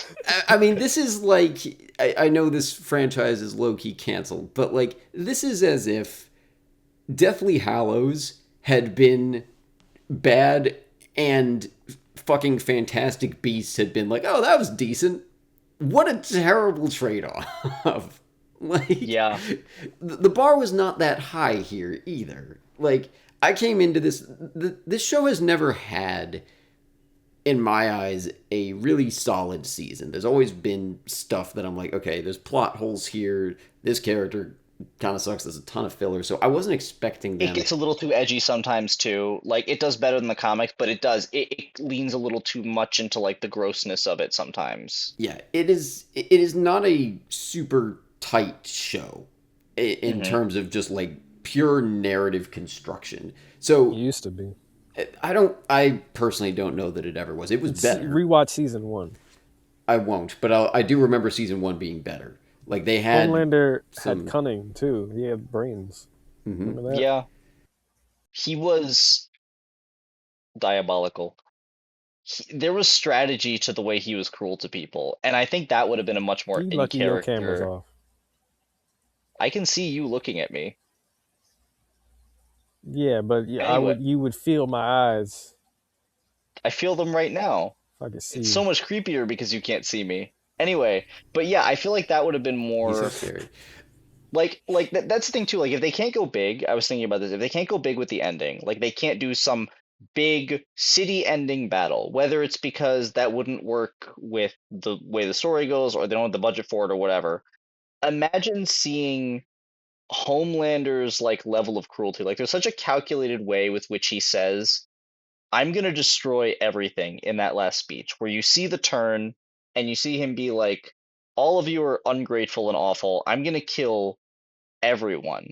And imagine how like season one Homelander would have handled that, where he would have gotten up in your face and melted your face as you felt every bit of it before you died, right? Like that to me would have shown just how cruel and terrible he is. Remember how he threatened to take out everything if they leak that flight 37, I think, video? Yeah, Remember what Annie showed him the video, and he was like, "I'll leak the video," and he was like, "Well, I'll start with DC, and then take out communication from there, and then go for the bigger Pentagon, White House, whatever." And I was like, I forgot about that. "That sounds awesome. Hope we can see that." Because you're teasing They it but again. in You're teasing it the whole time. Yeah, even the end is teasing it because they do the snap and then they don't do actually do the snap. The beginning of the season, the video finally leaked, and his eyes are charging up, and I'm like, "Oh, here we go. Here we go." He's gonna Six, kill that whole maybe room. 7 years, because I didn't watch this show until later, and I don't think I watched it until season two was coming out like very soon. So that's why I keep saying 6 years, even though it's been across seven. 6 years of build up. His eye up. The video finally leaked. It's an important crowd of people. He turns around and Sage stops him. And I'm like, why are we still doing this? Why are we still doing Yeah, this? well, We are there's in no. this is the Yes, end. finale. This is There's the nothing you're end. holding back for. The This is final the season end should have of been the the show. end of the world. It should have been the end of the world. He should have been periodically destroying the entire planet. I would have been fine if the season ended, if the show ended with him alive. I was almost expecting it. Like him Like, being imprisoned. I think they actually addressed why they no, couldn't do that. him being still in power, and like I was like, maybe he'll win. I was fine with Oh, that I didn't too. think that would happen. I was fine with that. I didn't think that would happen. I honestly thought they were going to take away his powers. Another good ending would have just been taking away his powers and not killing him, because he's just like the rest of everybody. Well, they addressed that the reason they couldn't do that is because all he has to do is get some more V and then he's back in power. But also, you put him in the right prison as a regular human, especially a human who's not able to function without powers. Like, imagine being able to fly your entire life and then suddenly you can't fly. You don't know how to handle your own body in that sense. You know, like he would be completely useless and helpless. I think it would have been fine to put him in prison at that point. But I get why they did it the way they did it.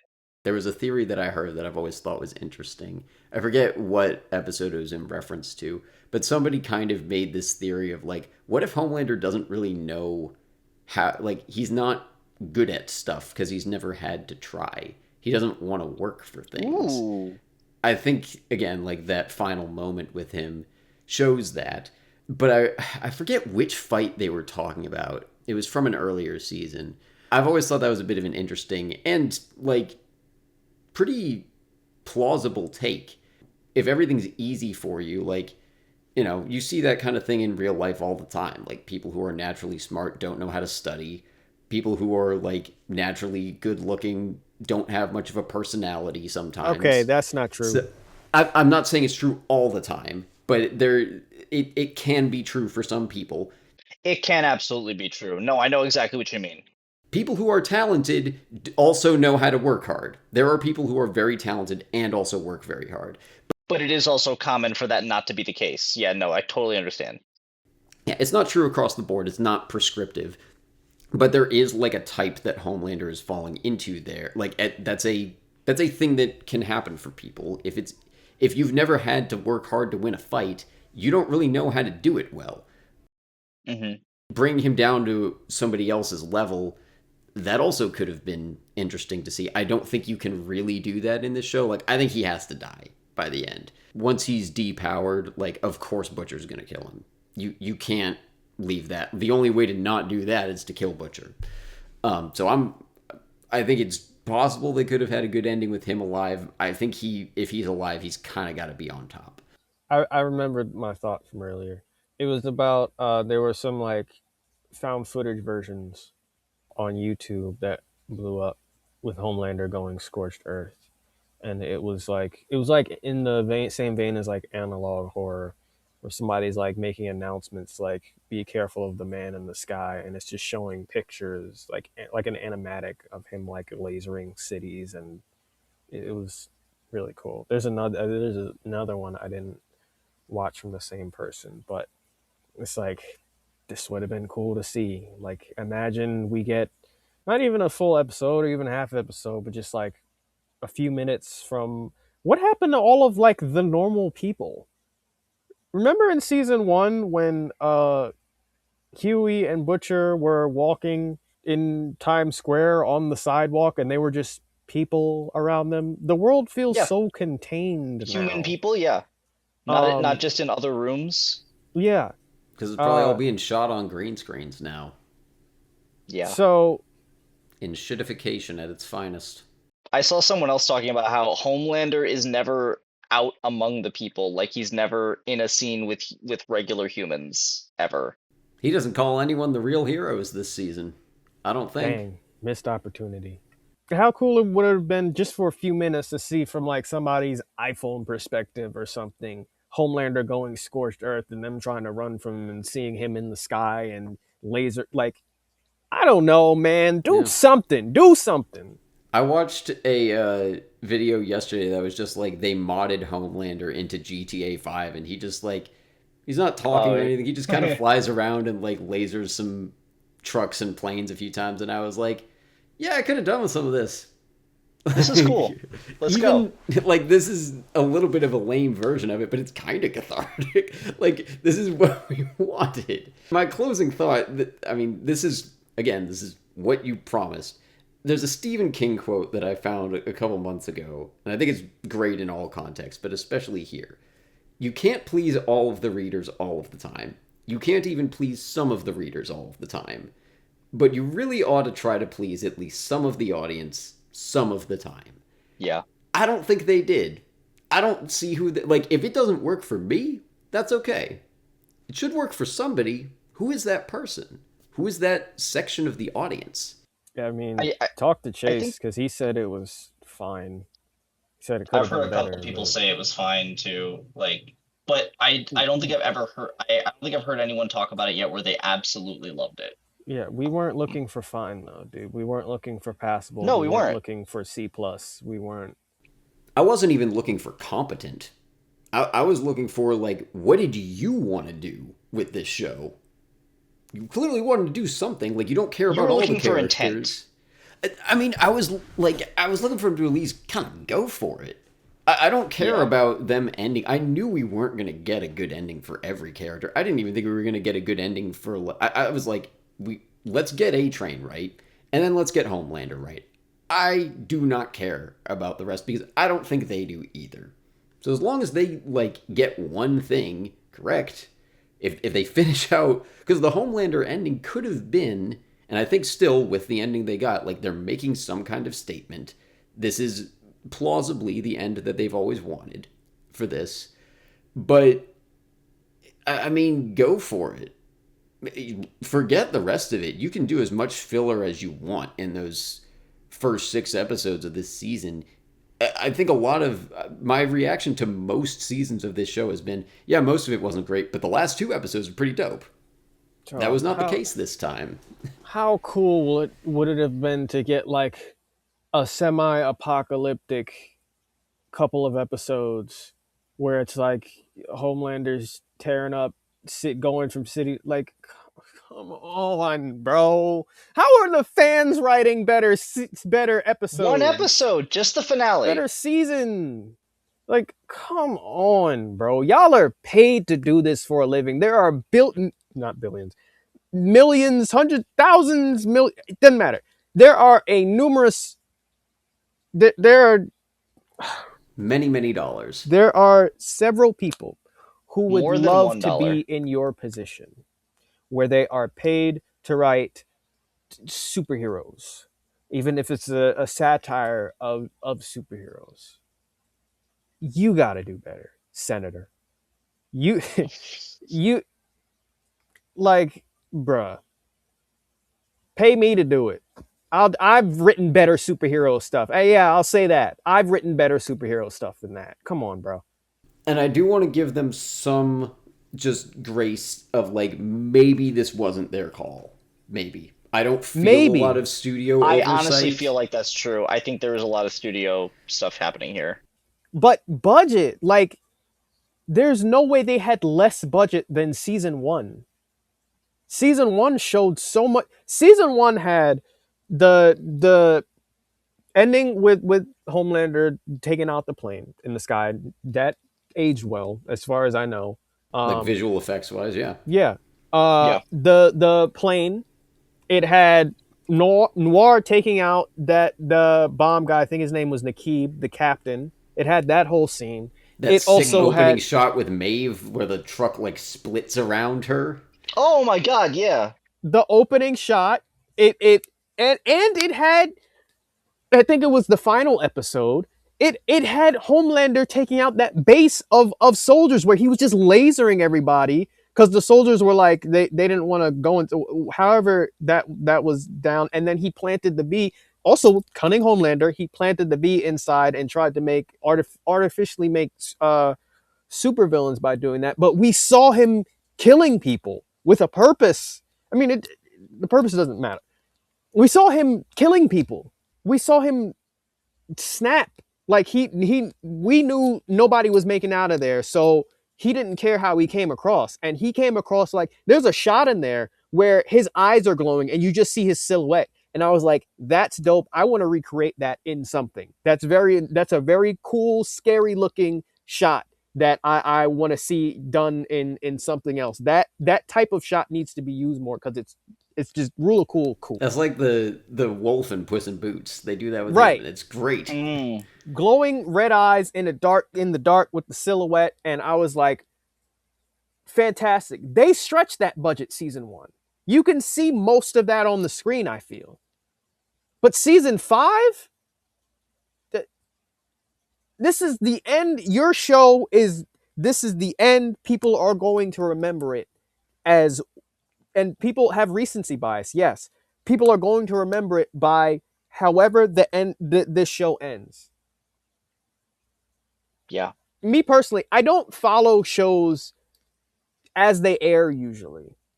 There are very few shows I do that. I usually binge them season by season, or I'll wait till the whole thing is out and somebody recommends it to me down the line, like I did with Game of Thrones, Breaking Bad. This I was watching week by week, every season since season 2. And for it to end like this, it felt like a waste of time. It felt like a middle finger to the people who have been following along this whole time. I mean, like I said, the entire cast and crew were flipping off people watching at the end. They were like, "Hey, let's throw together this little thing to show the people who worked on it." But everybody throw up the middle finger for everybody who watched it, and it'll probably be one of those shows that I just tell everybody, if I recommend it, tell everybody to just stop. I'm not even going to say at the end of season 3, maybe 3/4 of the way through season 3, and Yeah, you don't like need to watch the Hero-gasm rest. cut off there, maybe. You can cut it off there. Just don't expect a satisfying ending. I feel like that even is hard to say because so much of it is teasing what could be. Like Yeah. we have been waiting. I forget which episode I said it in, but I was like, you can't have Homelander going full Homelander for more than one season, and the fact that we didn't get anything, come on. Like you could have ended a season. I was thinking season 4 might end with him going full mask off and snapping. And I think there's one reason that maybe we'll get to the topic about that. But I wonder if there is like some level to which they're like, oh, we've built it up too much. We don't know how to pay this off. I don't think you need to work that hard to pay. Like, No, not really. you just have to go big. Like, I don't even think that going big is necessarily a good way to build stakes in every case. That's really all you had to do here. Have him just kill a lot of people. we didn't even need a city's worth of destruction. We just needed to see him snap. We needed to see that vision from season 2 where he lasers the crowd. We needed to see that. Exactly. I think so much of the problem now, and I noticed this as the episodes were going on, like there's so many characters that he just won't kill. And that's the problem. That aura Plot of menace armor. that he had in season 1, there's so much plot armor now. And it happens with so many shows. It's not just this show, it happens all the fucking time. Game of Thrones last few seasons, nobody could die. Nobody important could die. It's just the way that it is. Stranger Things, nobody dies. That's important. No, at any point. They introduce characters to die every fucking season. This show didn't really have that, I feel like, for the first maybe 3 seasons, except for like the boys themselves. Like we knew they weren't gonna die, but other people, sure, important characters could die. Now, Homelander, wi- and even when he kills people, all they do is like tear him down. He never kills Stan Edgar, despite Edgar being one of the ones to insult him in every single scene. And I thought it was a father figure thing, but then he's got Soldier Boy, so that doesn't make any sense anymore. And then he won't kill Soldier Boy, even though honestly he probably could. Let's be real, he probably could. He doesn't kill Maeve. He kills A Train, who honestly I don't think really meant anything to him. He doesn't kill the Deep because I guess there's like a satisfaction to him, like leaving him alive to feel that level of disappointment and dread and self-loathing. Fine, but like that's the whole thing. Even he's in a scene with Huey and Butcher, and they give a reason why he Yeah, doesn't I was just about to kill bring them. that up. The psychic calls him and says, "We have him. We have them." Yeah, like he's like, we can't kill until Starlight comes out, but then Starlight comes out and they know where Starlight is, and they still like, at no point he's like, okay, I can kill you now. Like, I really, really should. And like, I can even understand why with Butcher, because it's all leading up to them having a final showdown. Like, the whole Scorched Earth, Blood and Bone, that's what they've been building up to. But that also just never goes anywhere. But of course, he doesn't just kill them when he has the chance. He could have killed all of them so many times and it would have just been over, and there's no good reason why he didn't. And they used to give that. They used to have people be able to like negotiate with him, or like there are people he cares about. Maybe he's trying to like extract information from them, or he's just toying with them, or they have something that he used to care more about his reputation. People would be like, "Oh, I could tell people this. I have my finger over the red button that'll launch this video." Or he's in a crowd and he doesn't want to look bad in front of the crowd. Something like they used to have stuff like that, and I don't feel like it. Like you're saying, these past couple seasons, especially season 5, it's just been like plot armor. You Yeah. can't kill them because the story dictates it. And I don't see why Sage has so much pull over him either. Like, when she stops him from murdering that entire crowd of people that just saw the video, that made no sense to me at all. Like, Well, it wasn't part of the plan, Angel. She had I this guess it master wasn't part plan, of. man. He's so unsatisfied with the plan from the start of the season. He makes that very clear. I don't understand how she's still alive. She's like the dumbest smart character ever. Well, the show is too dumb to handle her. It always has. Like when they introduced her last season, I like Sage. I think she's interesting and cool. But Oh as soon yeah, as they were and the like, "Oh, actress is doing awesome. she's good," as soon as they were like smartest person ever, I was like, "This show can't handle her. It It's just hard to can't." write someone smarter than everybody else, to be honest with you. Smarter than yourself, for one, and smarter than literally everyone else on the planet. It's like she needs to be 20 steps ahead all the time. Stan Edgar did a better job of that than she Yup. did. And Stan Edgar, as far as we know, doesn't have any powers. Also, the fucking cop out of like, "Oh, but I just don't understand love because I'm a robot." Get the fuck out of here. God, Evan, when we got to Bro. the end of episode 6 and she said love wasn't part of the plan, are you kidding me? It's so lame. Are you serious? You couldn't calculate love? And she can read people. She's like been That is the manipulating point. every character.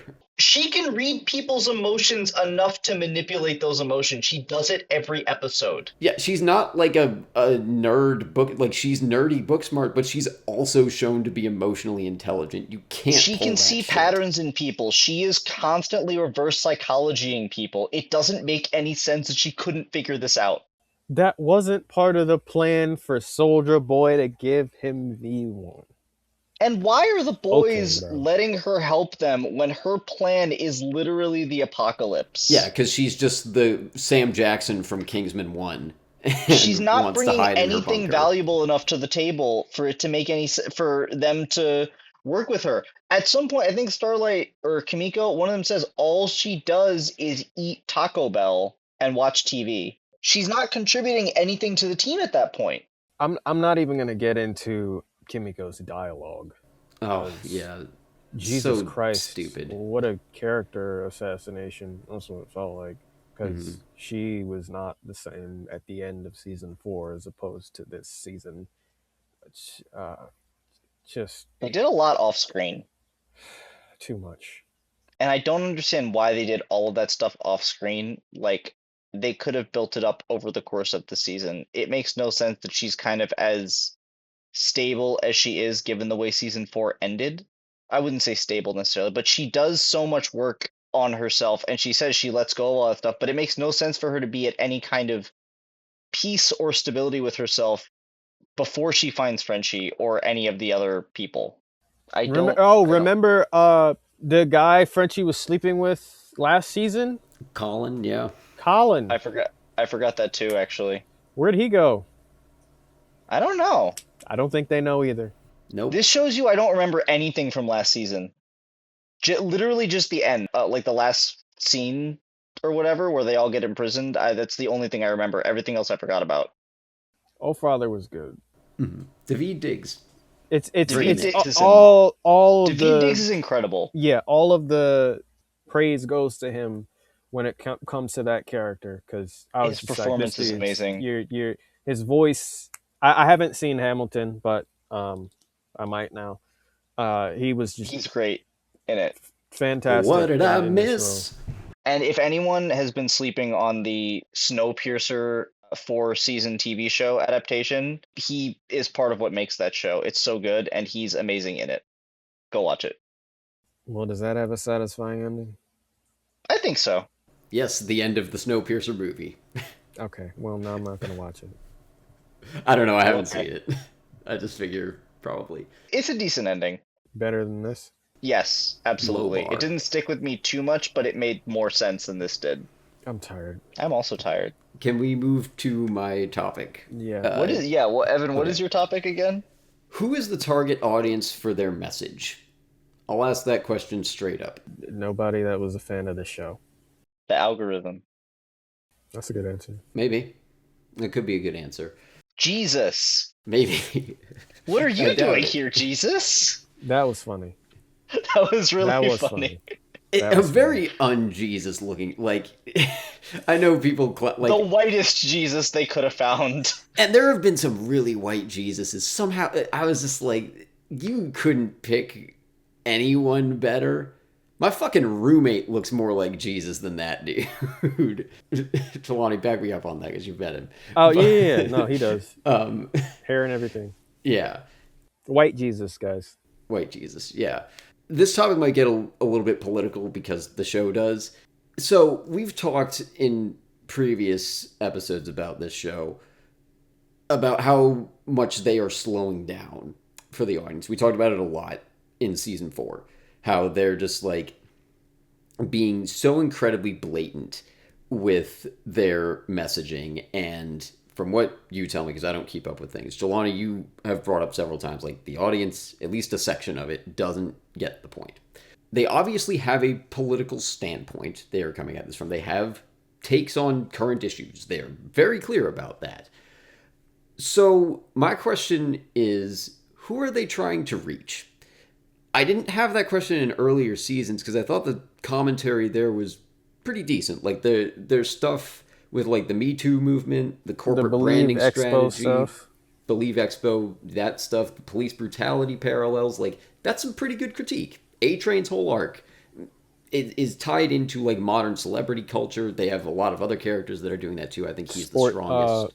Modern like sports celebrities. Yeah, athletes. Yeah. Yeah, athletes. They Just celebrity culture in general, honestly. but he's definitely an athlete parallel. They have him kind of do roids, and they're kind of doing like I again love that they don't name drop Colin Kaepernick, but are kind of doing a parallel to like sort of what he might have gone through behind the scenes. Like When did they're he drawing stop? on I'm sorry. When did he stop needing V to boost his speed?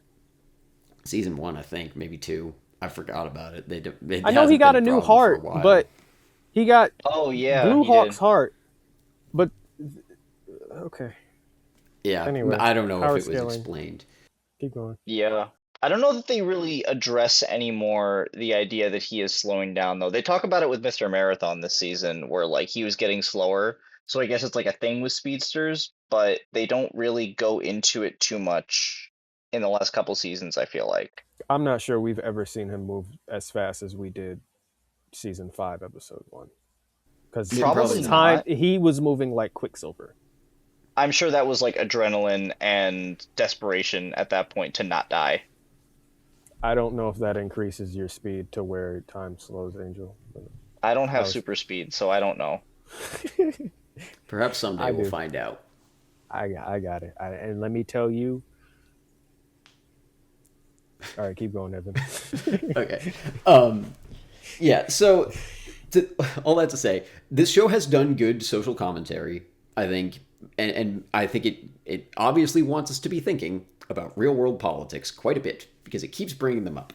I have been questioning since the show ended, who is their target audience? Like, I don't think it's us, like the three of us from where we stand. I think it plausibly could have been like that section of the audience that thought Homelander was the good guy, and then I guess they gave up on them this season. Like here's where I wanted to bring up the Starlight scenes and her in general. Like you pointed to, and I know Honest Trailers did this too. The writer character, that the mole dude, that's the writers telling on themselves. Sure, I think the character that tells on themselves more is Starlight this season because she has her two moments where like she goes back home and sees her half brother or whatever. X2, yeah. There's that moment, and then there's the one you mentioned earlier, Angel, where she says, "Why bother saving people who don't want to be saved?" I think that is the writers being disappointed with their audience. Like, and that's a valid concern. And it makes sense with the themes that they're presenting this season. I It think, does. politically. I think it absolutely does. Like I think that's definitely a huge part of the discussion. Yeah. Mm-hmm. I think they're doing a MAGA parallel, but that's also like independent of that whole thing in real life. That's just true of, I think, audiences in general. That's a thing that I think Inception examines well, but I won't get into that here. Your audience has to meet you halfway. like part of it is on you as the creator to like put your messaging in there if you have one, or like to explore themes and to make it accessible for your audience, but they also have to do the work. And Yeah. like I think maybe this is a good lesson, this show, in how it's handled this. This is maybe a good lesson in, if they're not going to do the work, it's okay to leave them behind. In the show, they have that response from that's like, it's still worth saving the one person. I think the writers want to believe that.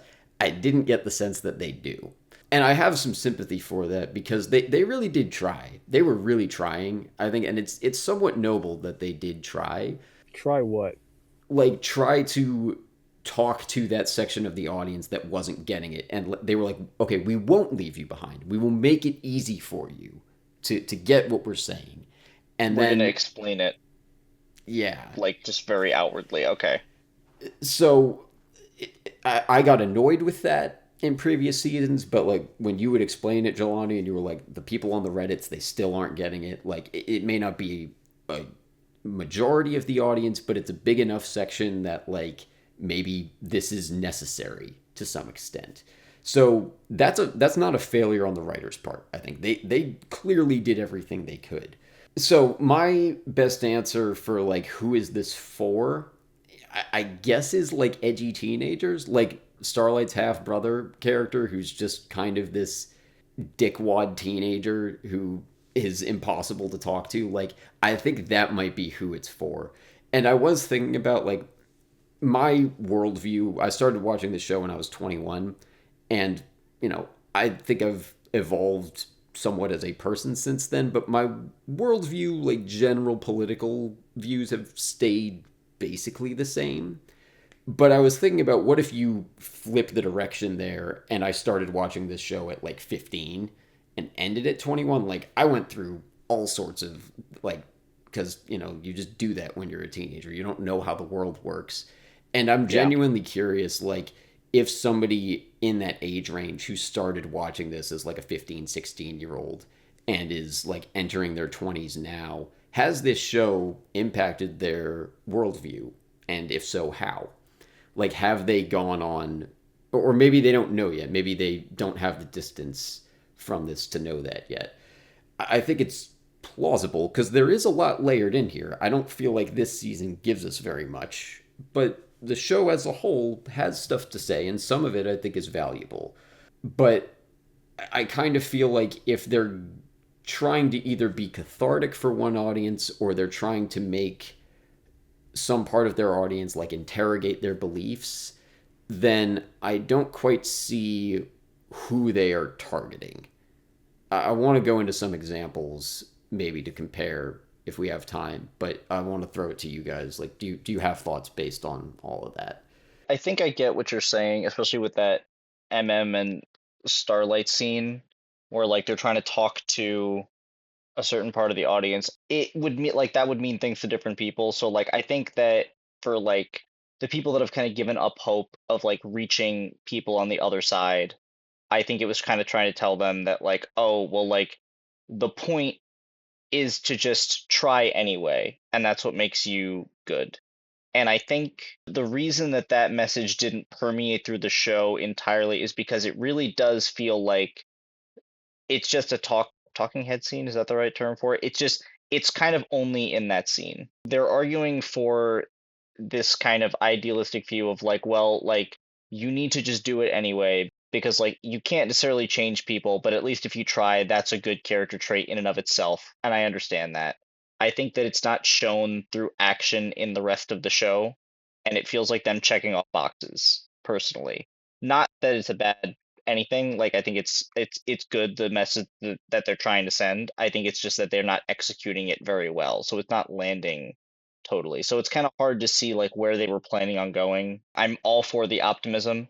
They have not executed it as well as they should have because it feels like just like every other scene of them discussing theme, it feels like they're only discussing theme as opposed to actually exploring it. Yeah, it doesn't. And It doesn't feel like it's in the show enough for me. yeah, it feels second drafty, Yeah, if that makes sense. Like they added a little bit in there of action to make it almost work, but they still have some work to do. To me, because this world is up until this season has been just dark in general. It has a pretty cynical look Hmm. on reality, real life. So for them to throw that in there, it to me it kind of felt like it was out of nowhere and reactive to where we are right now as far as media releases go, movies and TV. There's been a shift recently. I want to say, correct me if I'm wrong, but it feels like since the end of like around the end, maybe a little after of Snyder's like DCEU, there's been a shift as far as the world outlook goes for people. And I feel like that's due to one major thing happening within the past. Has it been? It hasn't been 2 years yet. It'll be 2 years in November. Yeah. Yep. Um, Yep. I feel like it's due to that. So for them to throw that in there feels reactionary as far as that goes. Because if you, I'm saying all that examples, I heard Project Hail Mary was very Yeah. hopeful as far Hmm. as its Yes. message goes, and Superman 2025 was another. Those are Yes. the main examples I'm thinking of as far as There like, is a hopeful shift in media for sure. yeah, like hope core goes, if some people describe it. And it feels like that's being thrown in here when I don't think this is a show that needs to. Well, I think a better way that they've expressed it was A Train. Like Yeah. I thought that's a much because I think you need somebody who is engaging in that cynicism, and Starlight could have been that person. Well, Huey's doing it too, Yeah, but it feels too, it's unearned. I yeah, think. it feels too heavy coming from him. Like he's so going, and it doesn't feel. I'm not gonna say it's inconsistent or out of character, but it feels strange coming from him because it's like, where is all of this hope coming from?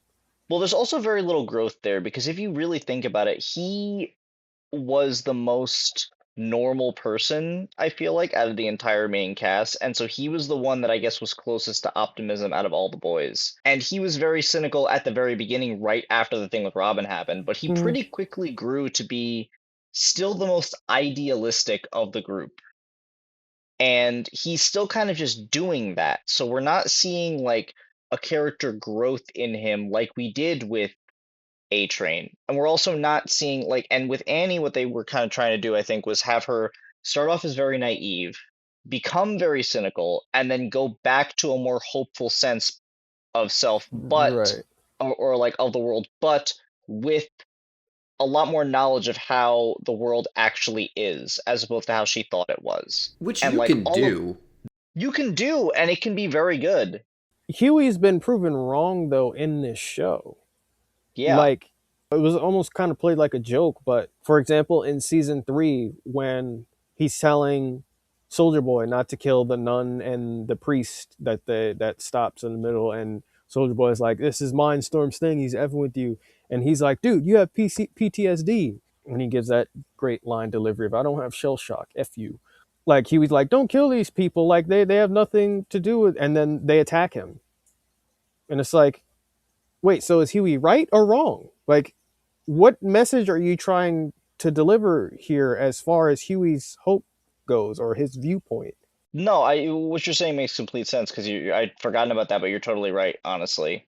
That could even been a moment of them trying to like subvert expectations. Like normally in a TV show, Huey would be right. The same thing happened, I think it was season 2, with that there was that soup that had escaped, and they're like, "Hey, don't hurt him," and Huey like tries to approach him or something, and he like lets a wave out and it like pushes them back or whatever, and one of them kills the soup, but Huey ends up getting stabbed, and it's like, what message are you trying to deliver? Like, being kind will get you killed or attacked, or like, Yeah, they're not balancing it great. Some of the issue is that like you do need to engage with like you were saying this show is very cynical, and I it, think if you are sorry, going to good. I have one more example from this season where he was talking to his friend in the camp, and he was like, "You can't lose hope," and she ends up trying to run away or something, and she ends up getting lasered by Homelander. Go ahead. Sorry. I think what you were saying before about the cynicism of the show, like you have to fully engage with the darkest that you go if you are then going to build back to hopefulness. And that's why I think A Train is a better character to go into that with, because Huey kind of feels like he's like inspirational poster optimistic. Mm-hmm. Whereas A Train is somebody who we take from a very cynical person who is just doing stuff for the money, doesn't care about actual heroism, and it takes a full 4 seasons for him to get to that point. It's a long arc, but it makes it more powerful when he is then the one doing actual, pretty much the only character doing actual heroic stuff. And Angel, the point you were making about Annie, I think we could have that with her because she goes on, like you were saying, like disillusionment, and they want to bring her back, but they Yeah. don't. And I think some of it is, this was kind of a subtopic I wanted to do, and I'll try to make this quick. But I think it's a problem with the show trying to reflect reality too much. I talked about this in previous seasons as just kind of an annoying thing that is like a world building problem. But I think it ultimately is one of the main issues with the show. I won't go too much into the newsroom, but I think the newsroom had a similar problem. It didn't get quite as bad there, but they are in that show, for those who haven't seen it, they use real life news events from like 2 years before the show aired. And that's like what these reporter characters are reporting on. So it's kind of tied itself to like reality. Whatever happens in the real world is going to shape this show. And The Boys has done the same. It's not quite the same thing, but it's almost a worse problem. I think it is a worse problem actually, because they're doing like, hey, do you get it? Here's this thing from real life. Here's this thing from real life. So now when a new season drops, you have to give us something from the interim. You've kind of promised that like, oh, now we're going to talk about this thing that happened. And especially, I think we all know who Homelander's supposed to be. They make it incredibly obvious. So like, and I said it at the end of last season, like whatever happened in the 2024 election, I don't know that it actually did influence this season, but I predicted that it would, because I was like, I mean, what else can you do? Kind of locked yourself in a corner there. And because we don't have real world answers to these questions, you can't make a fictional answer to it. At least not one, like the show is immediately dating itself and immediately ensuring that it will not age well because it is tying itself so hard to the current moment. That's not the only way that it does it. I think it used to be in a better position with that too, where you are doing this more timeless commentary on corporate culture and celebrity culture and like these long-term issues that we are still dealing with, but you're putting it in your fictional world. That kind of stuff was always where I thought the show was much better. When they started doing the like, hey, remember the Imagine video? Hey, remember the Pepsi ad? Hey, remember, oh, let's list off like 12 real life celebrities. Hey, look, here's obviously Elon Musk. We're going to kill him.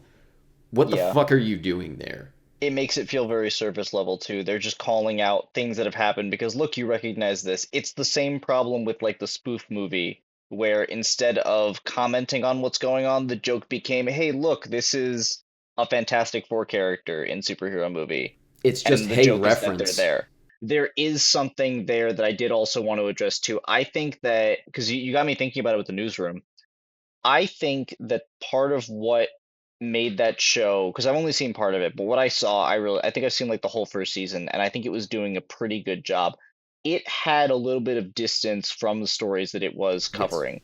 The problem with shows like The Boys, where they're covering the exact current moment, is like you said, they have to do it in the interim. All of these things that they're talking about are things that do not have any kind of resolution yet because they're still happening. We're still in them. I think for The Boys to have any kind of answers to this, the show would have had to run until all of this is over. Mhm. And we don't know when that's going to be at this point. So like there, because we're still in the thick of it, it would have to be either a hopeful ending that would then in a sense cut this from our current reality because it's not over yet, or it would have to be a very like ambiguous, like leaving us still in the moment because this is actually not over yet. Like we don't have answers and they can't make one without making an explicit statement about something. And it will also it not necessarily effective if the real world it goes in a completely different direction. Like I don't know what that would mean for them. Yeah, it's partly a long form TV problem because Yeah. like if you do this in a movie, like compare this to Knives Out, because Knives Out I think is also that all three of those movies are commenting on some aspect of like contemporary society. But one, I think they're pointing to some like more broad things. They aren't just going, "Hey, reference every 10 minutes." But if you get broader and don't make the parallels too exact, like too specific, like the Pepsi ad specifically, like obviously that's a very surface level thing, but they're calling out a specific thing that actually happened in the real world as opposed to creating their own version of something that is thematically similar to real life events that are going on. Yeah, I think that's maybe a case where, like, yeah, they're being a little bit like, hey, look, Pepsi ad. But there's Yeah. also a lot of ads like that, and it is very I don't want to say in character because that's not quite right, but like, it's in keeping with this universe that, like, of course they would do these, like, fake progressive, fake activist ads. Like, that's very in keeping with Vaught's culture. And Vought is a good stand in. It can be whatever company that you want, and it when it's not just doing like, hey, remember this exact thing. It's like if you're Yeah. dealing in archetypes, that's where I think Knives Out does better than this show. Is it deals in archetypes, and The Boys has also, they got too specific. It is That the problem. that's the whole thing. And you can't get too specific with stuff that is currently happening in a lot of these cases because you don't have there's no real resolution to it yet. Yeah, And you're trying to go too real into it. You will be much more effective if you're commenting on the archetypes because then maybe you can influence people's opinion potentially on like what's currently going on and make them thinking about it in a different way. yeah. I But don't think it's a problem to point to like real world things. I think again they have done that effectively, but mhm, they just lock themselves into the real world is going to influence this show. They like almost made a contract with us like that. I wish they hadn't because yeah. but like they did it to themselves. I don't think anyone was asking for it. Yeah, that's part of why too. I think Vought Rising could potentially be a little bit better because one, they have the ending of the show to know, okay, we can't do this again. I hope that they take that lesson from it. But also, like, that is set in an era that is decades ago. It's starting off in 1950. So that is an era that we have a lot of context for and have had a lot of time to explore and study in depth. So I think that will make for potentially better commentary But than it's also this surrounded by has. Nazis. Yeah. As historical shows, you have that distance from it to really analyze what was going on back then, and we know how in the real world it ends. Yeah, This is a case when you do current stuff, if you get too specific, it's not over. So we can't really look at it objectively yet and yeah. see all the moving parts to it. And that's kind of the problem with The Boys is it gets too specific and it's too modern in some ways. And it's not dealing in the archetypes like you said anymore. It's dealing in very specific things. And I feel like they weren't doing that at first. Like Homelander as a symbol of America is a great parallel to you. Like you can draw on all different parts of American history and like they kind of Jelani, some season you made this comparison. I don't know if it was yours like originally, but Superman is how America sees itself and Oh yeah, I was just Homelander is thinking. I how was just thinking about that. the world sees America. Hmm. Great, stick with that. Like that was a great Hmm.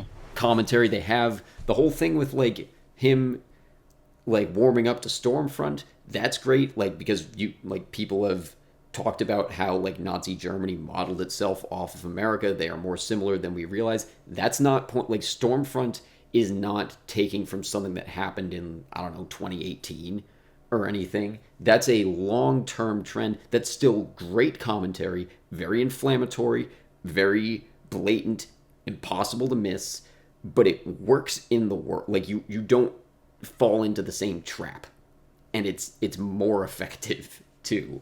Like this all, it's not even better. It's all like every choice that they're making like that is making it worse at doing the thing it's trying to do. I think. Again, I want to hear from somebody who like is maybe 22 now and has been watching this show since they were 16 to like just hear what they have to say about it. But because maybe this works better on, 17-year-olds.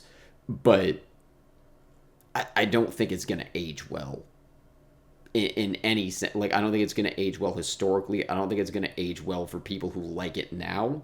I think they're going to look back on a lot of it and be like, oh, this is kind of empty. I don't think all of it's empty, but season 4 and 5 are pretty empty, I think. Yeah. My other question is, can you effectively speak to your audience while making fun of them? Yeah. Okay. I think so. Does this show do that? I No. think no. I don't think so. Effectively, no. Not at all. But it's also we talk about how it's doing a lot of things ineffectively. Mm-hmm. So I don't think that's like unsurprising. Speaking to your audience while also making fun of them, I think that has to come with the audience being receptive to that. They Yes. need to be able to take the joke and look at it in a way where it's like maybe the joke is what makes them realize something about themselves and their own behavior, but they also need to be conducive to that. When you get something like a Homelander, part of Homelander's thing is he can't take a joke at all. So he doesn't under one thing. This is actually, I don't know if this is an answer to the question, but it is something I thought about. Is like something I wanted somebody to explain to him is like, especially during that Mr. Marathon scene, was like Soldier Boy's like, can you take a joke? I wanted somebody to explain to him, you want to be a part of things. You want to be a part of a family or like be a part of the world. This is what being a part of things means, is being able to poke fun at yourself and have others poke fun at you and have that be a bonding experience. It's the best and worst part of having siblings. Exactly. And friends too. That's Yeah. what having friends is also, like good friends, like trusting them enough to know that they're not trying to shatter your emotional well-being. They are trying to just mess around with you and like have a good time and have fun, knowing that like they can say something and you can understand that they're not being serious and that you'll do the same thing to them. And it is, in a weird way, a sign of affection. And it can And that would still have been call somebody out. Like, you can be like, hey, like, make a joke out of, like, pump your brakes there. Like, just maybe stop. But, like, do it oh sure. in a way where you make it a joke to, like, lighten the blow and de-escalate a bit. Chill out, all Exactly. lazy. Yeah. Exactly, de-escalate. And that actually would have been an interesting way to dive into what makes Homelander's character so interesting, is that like he can't do that because he doesn't actually desire to be a part of things. He doesn't actually desire a family. He does desire to be worshipped. And that is the thing. That's kind of where I think this goes into the question a little bit, is like you can do that effectively with people that do want to be a part of things and are eventually able to give other people enough grace to know that the joke is fine and to actually take a lesson from it. Then you also have the Homelanders who maybe cannot do that and are incapable of that and don't actually want that. They want to be revered or they want to be validated. And that's when it can be hard, because there are people that are not necessarily, they are not receptive at all. But if you're not receptive to the message, then it doesn't really matter. Or you're not receptive to any message at all, it doesn't really matter if what they're doing is effective, if you're just never going to be receptive anyway. Yeah. I think that's a very good point. One thing I thought of that's similar to what you're saying is that, like, you do risk alienating people. but the Yes. ones who are going to be receptive, you still have to be careful. And I think one thing you said something about validation. I was thinking a lot about empathy for your audience in Hmm. this topic. Like, I think you have to empathize and or understand them to some extent. Like, there's a couple examples. I'll try to run through this quickly, but there's a couple examples that I was thinking of that do maybe what this is trying to do better. I think the best one is Get Out. Get Out is trying to speak to multiple audiences. It's trying to be cathartic. Like, just take the like garden party scene in Get Out. I was actually watching Nope last night. Great choice. Nope is always great. But the garden party scene in Get Out is like trying to be cathartic for people who have been in Chris's shoes. Like, it's like, hey, I see you in this experience. And for people who have maybe been on the delivering end of that, it's like, hey, just because you voted for Obama twice and you have a couple of like POC friends, this still isn't okay. Like, let's raise the bar up. You voted for Obama, great. Like, you can make fun of those people and also like be holding them to a higher standard in the same scene. And I think it's also good that Jordan Peele kind of picks a specific type of like white liberal to poke fun at that scene. He's not picking like the hardcore conservative crowd that isn't going to listen. He's picking people who at least claim to not be racist. So that's a crowd that's more likely to be receptive. I don't see the boys doing that necessarily. Like, I don't know which audience they should be talking to or who they want to be talking to, but again, maybe there's some subset. Like, I was like, is it Christian nationalists? Because they have a lot to say about Christian nationalism this season, but are they even watching? Like, I kind of doubt it. There's a lot to distance themselves. The Democratic Church of America. That no, honestly, the Get Out thing is a good example though, because I get that. I think it's trying to do two different things with each side. Like, there's the Chris side, which is like, yes, I see you and this experience. Like, you're valid in feeling the way that you're feeling. You're totally right. And then there's the other side, like where they're actually trying to teach. I think they're trying to teach that side something. The thing is, that side needs to also be receptive to that lesson. So I think it really does come down to people's willingness to listen as opposed to like there is a level to which the effectiveness of what you're doing matters, but I think there's a level of which that may be out of your control if people are not willing to receive it anyway. That's a good example. And I think you're right. I don't know what that is really in the boys. I think they're trying, in a weird way, they went really specific with the events themselves, but they're also going too broad with who they're trying to speak to.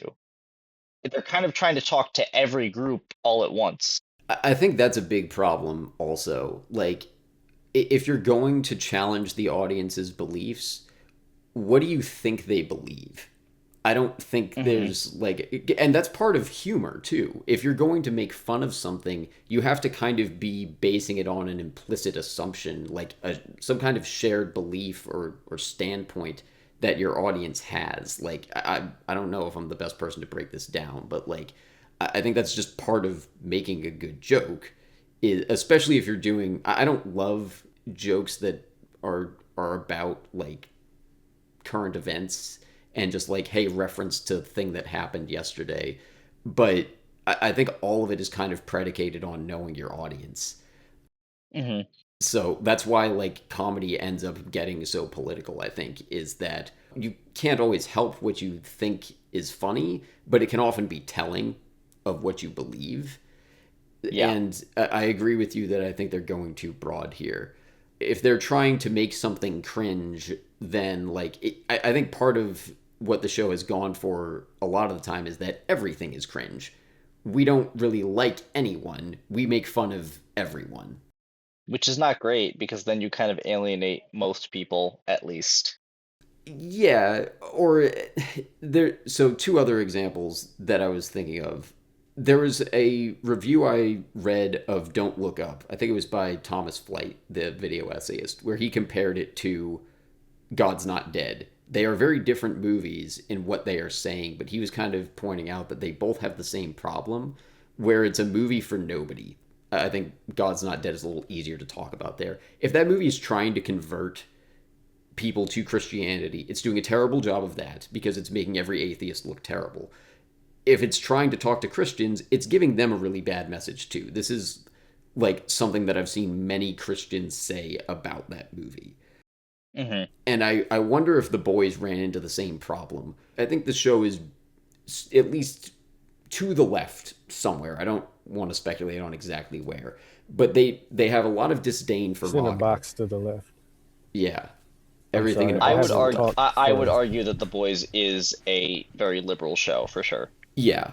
I don't know if I definitely like seem to agree with its stance a lot more than I disagree with it, but I don't if it's trying to just I think just calling out MAGA is not a good way to speak to it, but also as somebody who aligns more with what they're saying, I don't feel a catharsis. So is this like in terms of commentary, it feels like a show for nobody. It's maybe not for nobody, but I do honestly think that it's kind of hard to gauge exactly who specifically they're talking to. I think it's a little too broad. I don't know that I would say it's for nobody exactly. Because like you said, I do think they're going at this through a very liberal lens. And that is something that like so that there's a direction they're going in clearly. I'm not 100% sure though if it's a clear enough direction. It's sort of like a leaning as opposed to a target. Yeah, it's a little too vague. If I can point to one more example, I don't know if this is what the show should have done, but it's another option, I think, for something that's trying to do what it's doing. Love Simon. I don't know if you guys have seen it, but I have. okay. I don't know if you agree with this. I haven't fully rewatched it, but to me, that is a movie that is about a gay kid that is very clearly made for a straight audience. It very much assumes that like this is for. I think it very much knows who it's trying to reach. I don't think I've ever heard a single queer person like name it as like, oh, I love that movie so much. I felt so seen by it. But I don't think it's really going for that. I think it's going for 12-year-olds or like people who maybe like don't have any gay people in their life and just trying to build empathy. Like I think that people have called it out as like not very good representation and I kind of agree with those takes, but I think it is still done very purposefully where like they're doing a lot to make this very palatable to an audience who might otherwise be resistant to it. And that doesn't make it above critique, but it's a very I bring it up because I think that's a case where like it knows its audience, it knows the assumptions that its audience probably has and is very effectively pushing back against that and ultimately giving like its goal is create empathy for this character, and I think it does a very good job of that. So again, operative word there is empathy. I don't know who I don't think The Boys has enough empathy for any part of its audience or any one of its characters to elicit that kind of response.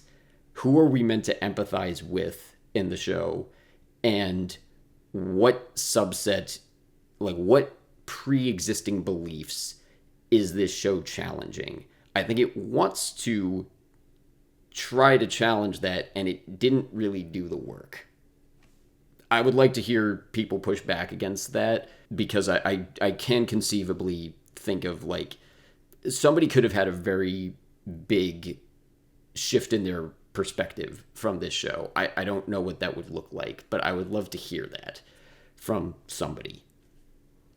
To address the point, I do see what you're saying. I haven't watched Love Simon recently enough to know if I agree with what you're saying about how effective it is. But I can, from what I remember, see it being very palatable, and I feel like The Boys does not have the same understanding of like who it wants to talk to necessarily. But there's also The Boys is a longer show, more complex, and it gets more complex because in some ways it's more complex, and I think because it adds all of these extra current events and political things on top of everything else. I think it has a lot less focus than it wants to. So I think that's part of the issue. But yeah. Yeah. I think a lesson I'm going to take away from this show is like it's okay to pick your audience and to maybe leave some of it behind. Yeah, you're not going to speak to everybody. Upcoming episodes, we're going to do the Odyssey, and before then, we're hoping to do an episode about how should we adapt myths. We have our other YouTube channel with video essays. We have our Patreon with bonus episodes. We are on Blue Sky and Instagram at INT Analysis Pod. I'm on Blue Sky, Instagram, and Letterboxd at ev_Wes. Where are you guys at? I'm on Instagram, Jelani T. Kelly, Letterbox, Jelani T. Kelly. I'm an actor, so like actors access backstage. Greg doesn't have any social media, but you can see him occasionally on I here. forgot about Greg. I thought that was a leaf on you, but I'm like, he's inside. How dare you? Anyway, Does Greg have thoughts on the boys or no? no, I'm not sure he's able to comprehend it. That's fair. I'm on Letterboxd at Serenity Cinema. I'm on Instagram at angelmichele.film. Yeah, that's it. Okay. We're all very tired. I'm glad we finished this. I wish this 6-year journey that we've taken with the show had ended a little more satisfyingly. Or in a way that we understood. Because I think this was your first pick ever, wasn't it? Like, I think when It's you became a possible. host, I think this was like the first episode you picked. And now here we are, I guess. I'm gonna take away from this is fulfill your damn promises. Yeah. I think it's a good I point. would agree with that. I would agree. I also think just setup and payoff, man, in general, just like don't pull a plan out of your ass out of nowhere. Like giving somebody powers that you explicitly comment won't actually work and you're grasping at straws. That would have made more sense to me, but they didn't do that. And they just, that it feels like the entire season was that. And also, address your themes through action and character interaction instead of talking about them. There's so many ways to do it. Okay, We'll see you guys next time. Thank you for sticking around. well, I guess. Adios.